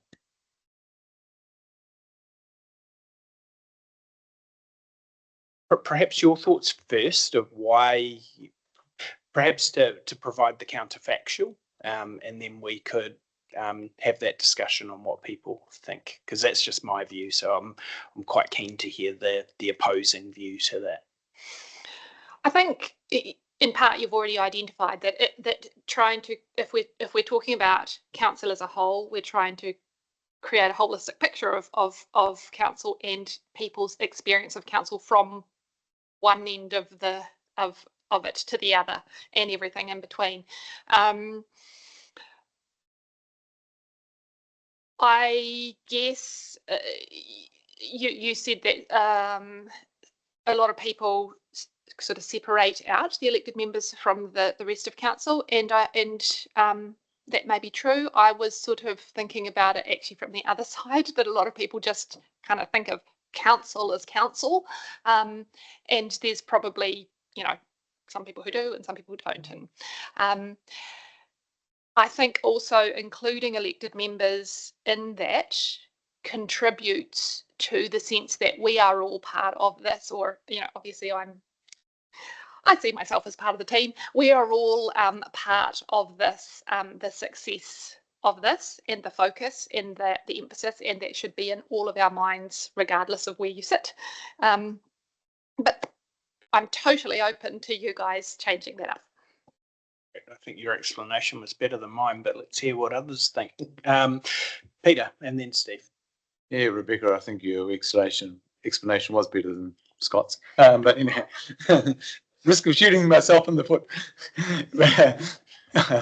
but I do align with Scott, and I think that we don't want the reputation of staff to be brought down by the tardiness response of a certain Woodville.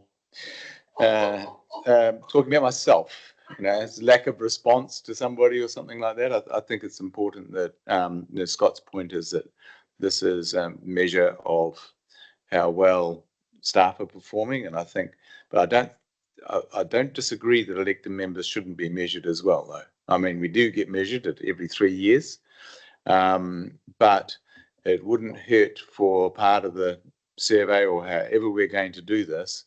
So, how well supported do you feel by your elected members, or whatever the question is? I don't have a problem with that being asked, but to bump together. Yeah. To help with that, that is measured in the community voice survey. So councillors and the mayor are measured within the community voice survey, with results to be released soon. So that survey is complete already. Steve. We have to have, in my opinion, a definitive line. We're the board of directors. We direct you what to do because you're in operations, right? We have one employee, and that's our CE. The wordsmith, you need a good wordsmith up there, because I would like to see the way you've written it, fine, but we've got to have that division, because we don't know, right? If we've got a problem, we go to our mayor or our CE, there's a procedure, and we're all measured every day. We are measured every day, and that will come out. It won't matter about how many surveys they're going to take. People are watching all the time, but we are the board of governors. You are working for us through the CE. And however, and that's not being vindictive, that's a fact.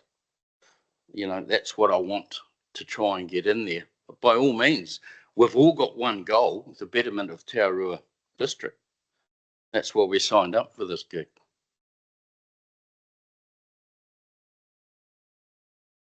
Any other thoughts? Chris? Thank you. You made a comment before about contractors being external, and are they included as council representatives? I know that when we contracted in companies to do work, we sat down and we went through the values and made sure they all understood and followed the same thing. So it's good to see they're included there. I think contractors is a really important part, and I know, and probably others have as well, I've come across where there's been complaints about contractors that are perceived to be council. So it sort of goes back to the two sides of that coin of, do we look at a one team approach, which I absolutely see merit in, or do we separate ourselves out for that because we're the monitors? And I'm still not sure what the answer is. Peter? Yeah, I just did a quick search a moment ago on, what do other councils do and whether they use Net Promoter Score, which is commonly used outside of government and outside of local business, and came back with things like, customer satisfaction, ease of doing business, first contact resolution response times, and resident satisfaction surveys. That's what some other councils are doing. So that ties back into here, but this feels a little bit more qualitative than quantitative. So whatever method you do, coming back to your early conversation about the qualitative, I would like to have the free form spot that they can express their thoughts as well. So, yeah. That is coming. Yeah. But I guess the focus of this is, what do we mean when we say excellent customer service. Thanks, Rebecca. Council. I think what we might do, because there probably is two different ways, and I don't want to stay on this for too long. So what we might do is do a quick fire round, because there's two clear options, and we'll run around the table of, do you think it should be in all of council, or do you think elected members should be separated? Sharon. Alison. Chris. Taylor. I mean, we've already got a majority, but let's keep going around the room, eh? Cool. No, that's fine. That's valid. Steve? Separate. Cool. I concur. So there we go. Can I ask one more question? Would you like to include contractors as a separate? I feel like contractors are operational and they should be included. Yeah, so not wrapped up into council representatives. Yeah, my opinion is council representatives expressed there does include contractors, and that's the way we should view it. Yeah, because if a contractor, he's got to meet all the, or he or she has to meet all the requirements. So that's just a name. So that they are just people that work for the operation. So we don't have to be contractors, because you get the drift. Thank you. Okay, so in terms of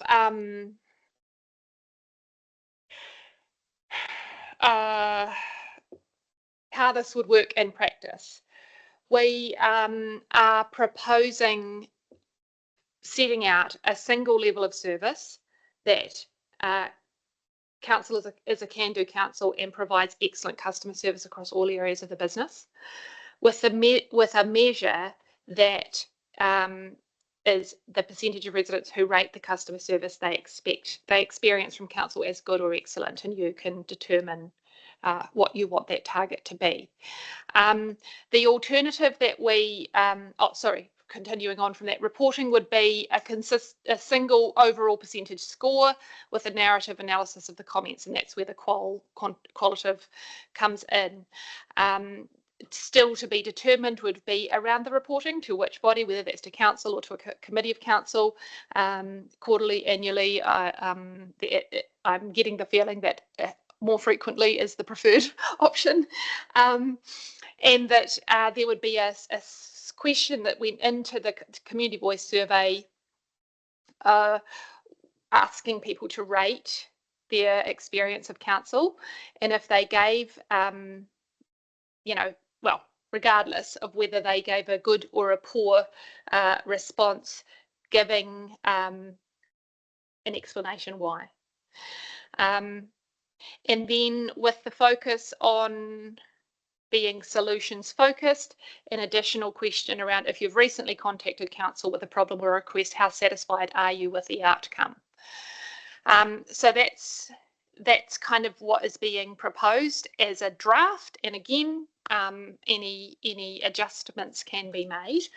In the paper that I forwarded last week, I alluded to the issue that I raised before around the complexities that come with one question per activity. That would add 22 odd questions to the survey. Not all activities are ones where people would, when they read the question, they would be able to reflect, what was my experience of dealing with that team? Some teams just simply don't have that that direct connection with the customers.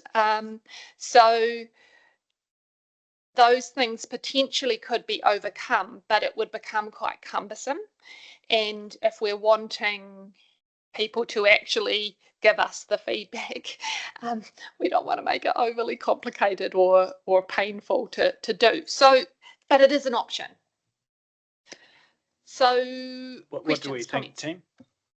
I mean, this, and I understand, I mean, there's probably, I'd always like it to be a little bit bigger, but as you do that, you add extra complexity. And one thing I really like is that we're asking people to tell us why for good and excellent, as well as poor or average, where we have come probably learnt some from a couple of surveys we've done where we've only asked for comments if they've marked us down, which sometimes skews what the sentiment might be. I think having that richness of comments that Peter talked about before, you need to have all of the comments to be able to really build a view of sentiment.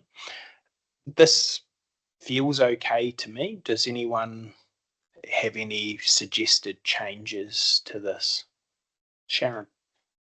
Not necessarily changes, but I think my initial reaction, Rebecca, was a sense that every member of council is front facing and interacting with a customer in some way.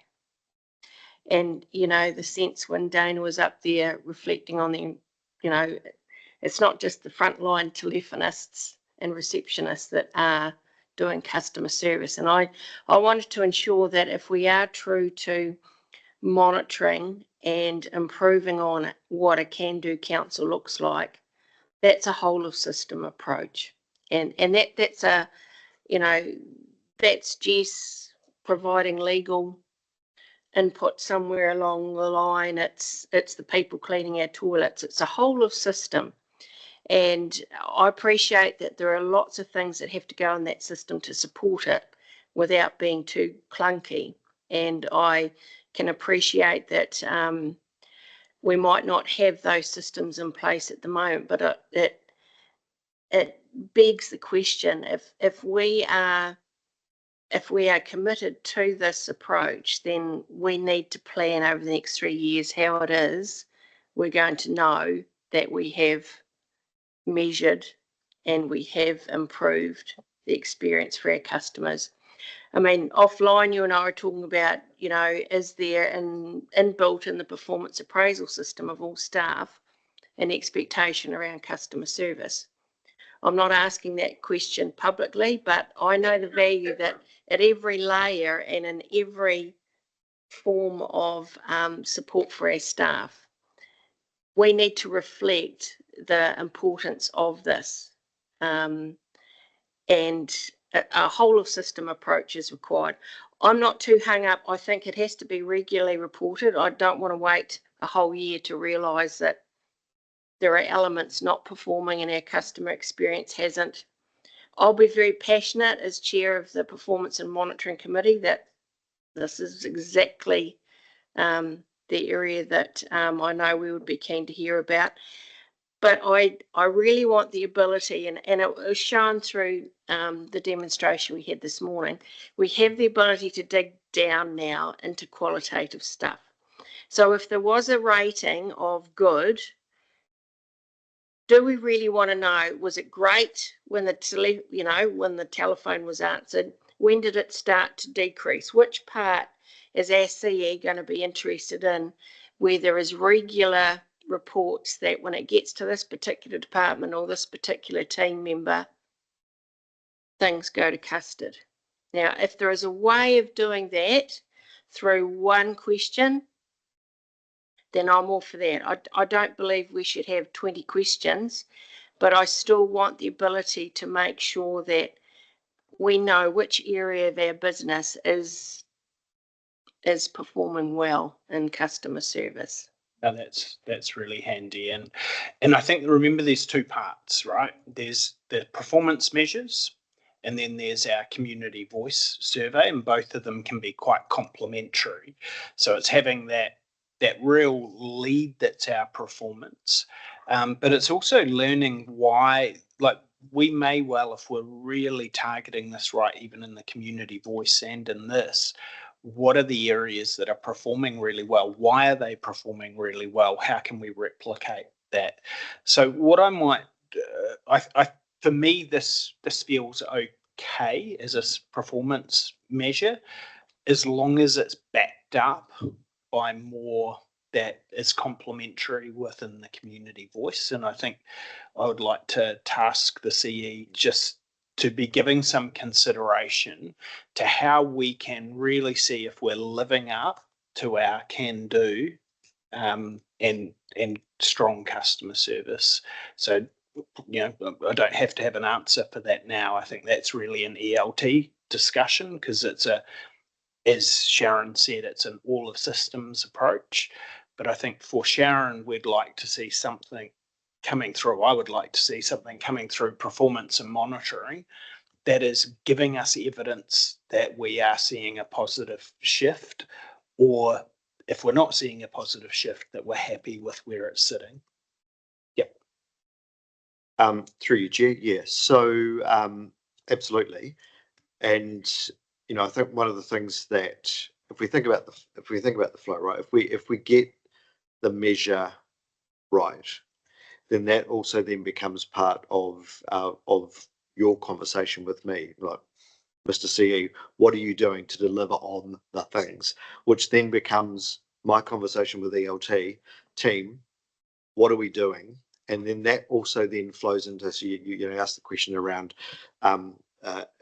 staff performance measures, etc. I won't answer that here, but the reality is then that should then flow down into how do we measure ourselves internally to make sure that staff understand their part in the whole ecosystem, which then flows right back up to then giving you confidence so I can sit here and say yes, because A, B, and C. And I think that's the part where we've talked a bit about today of making sure that these service performance measures, this overall one and all of the others, are setting the right incentives to drive what we're wanting to see as a governance team. And so you've hit the nail on the head, where instead of them just sitting there and being explained away, and that's no fault of staff, that's just because we didn't quite have them right, that these should be a real governance tool for us. And, you know, they should be something that you in particular are very interested in seeing what the results are, because they will drive discussions that we have. So cool. Does that give you the direction you need on that, Rebecca? Cool.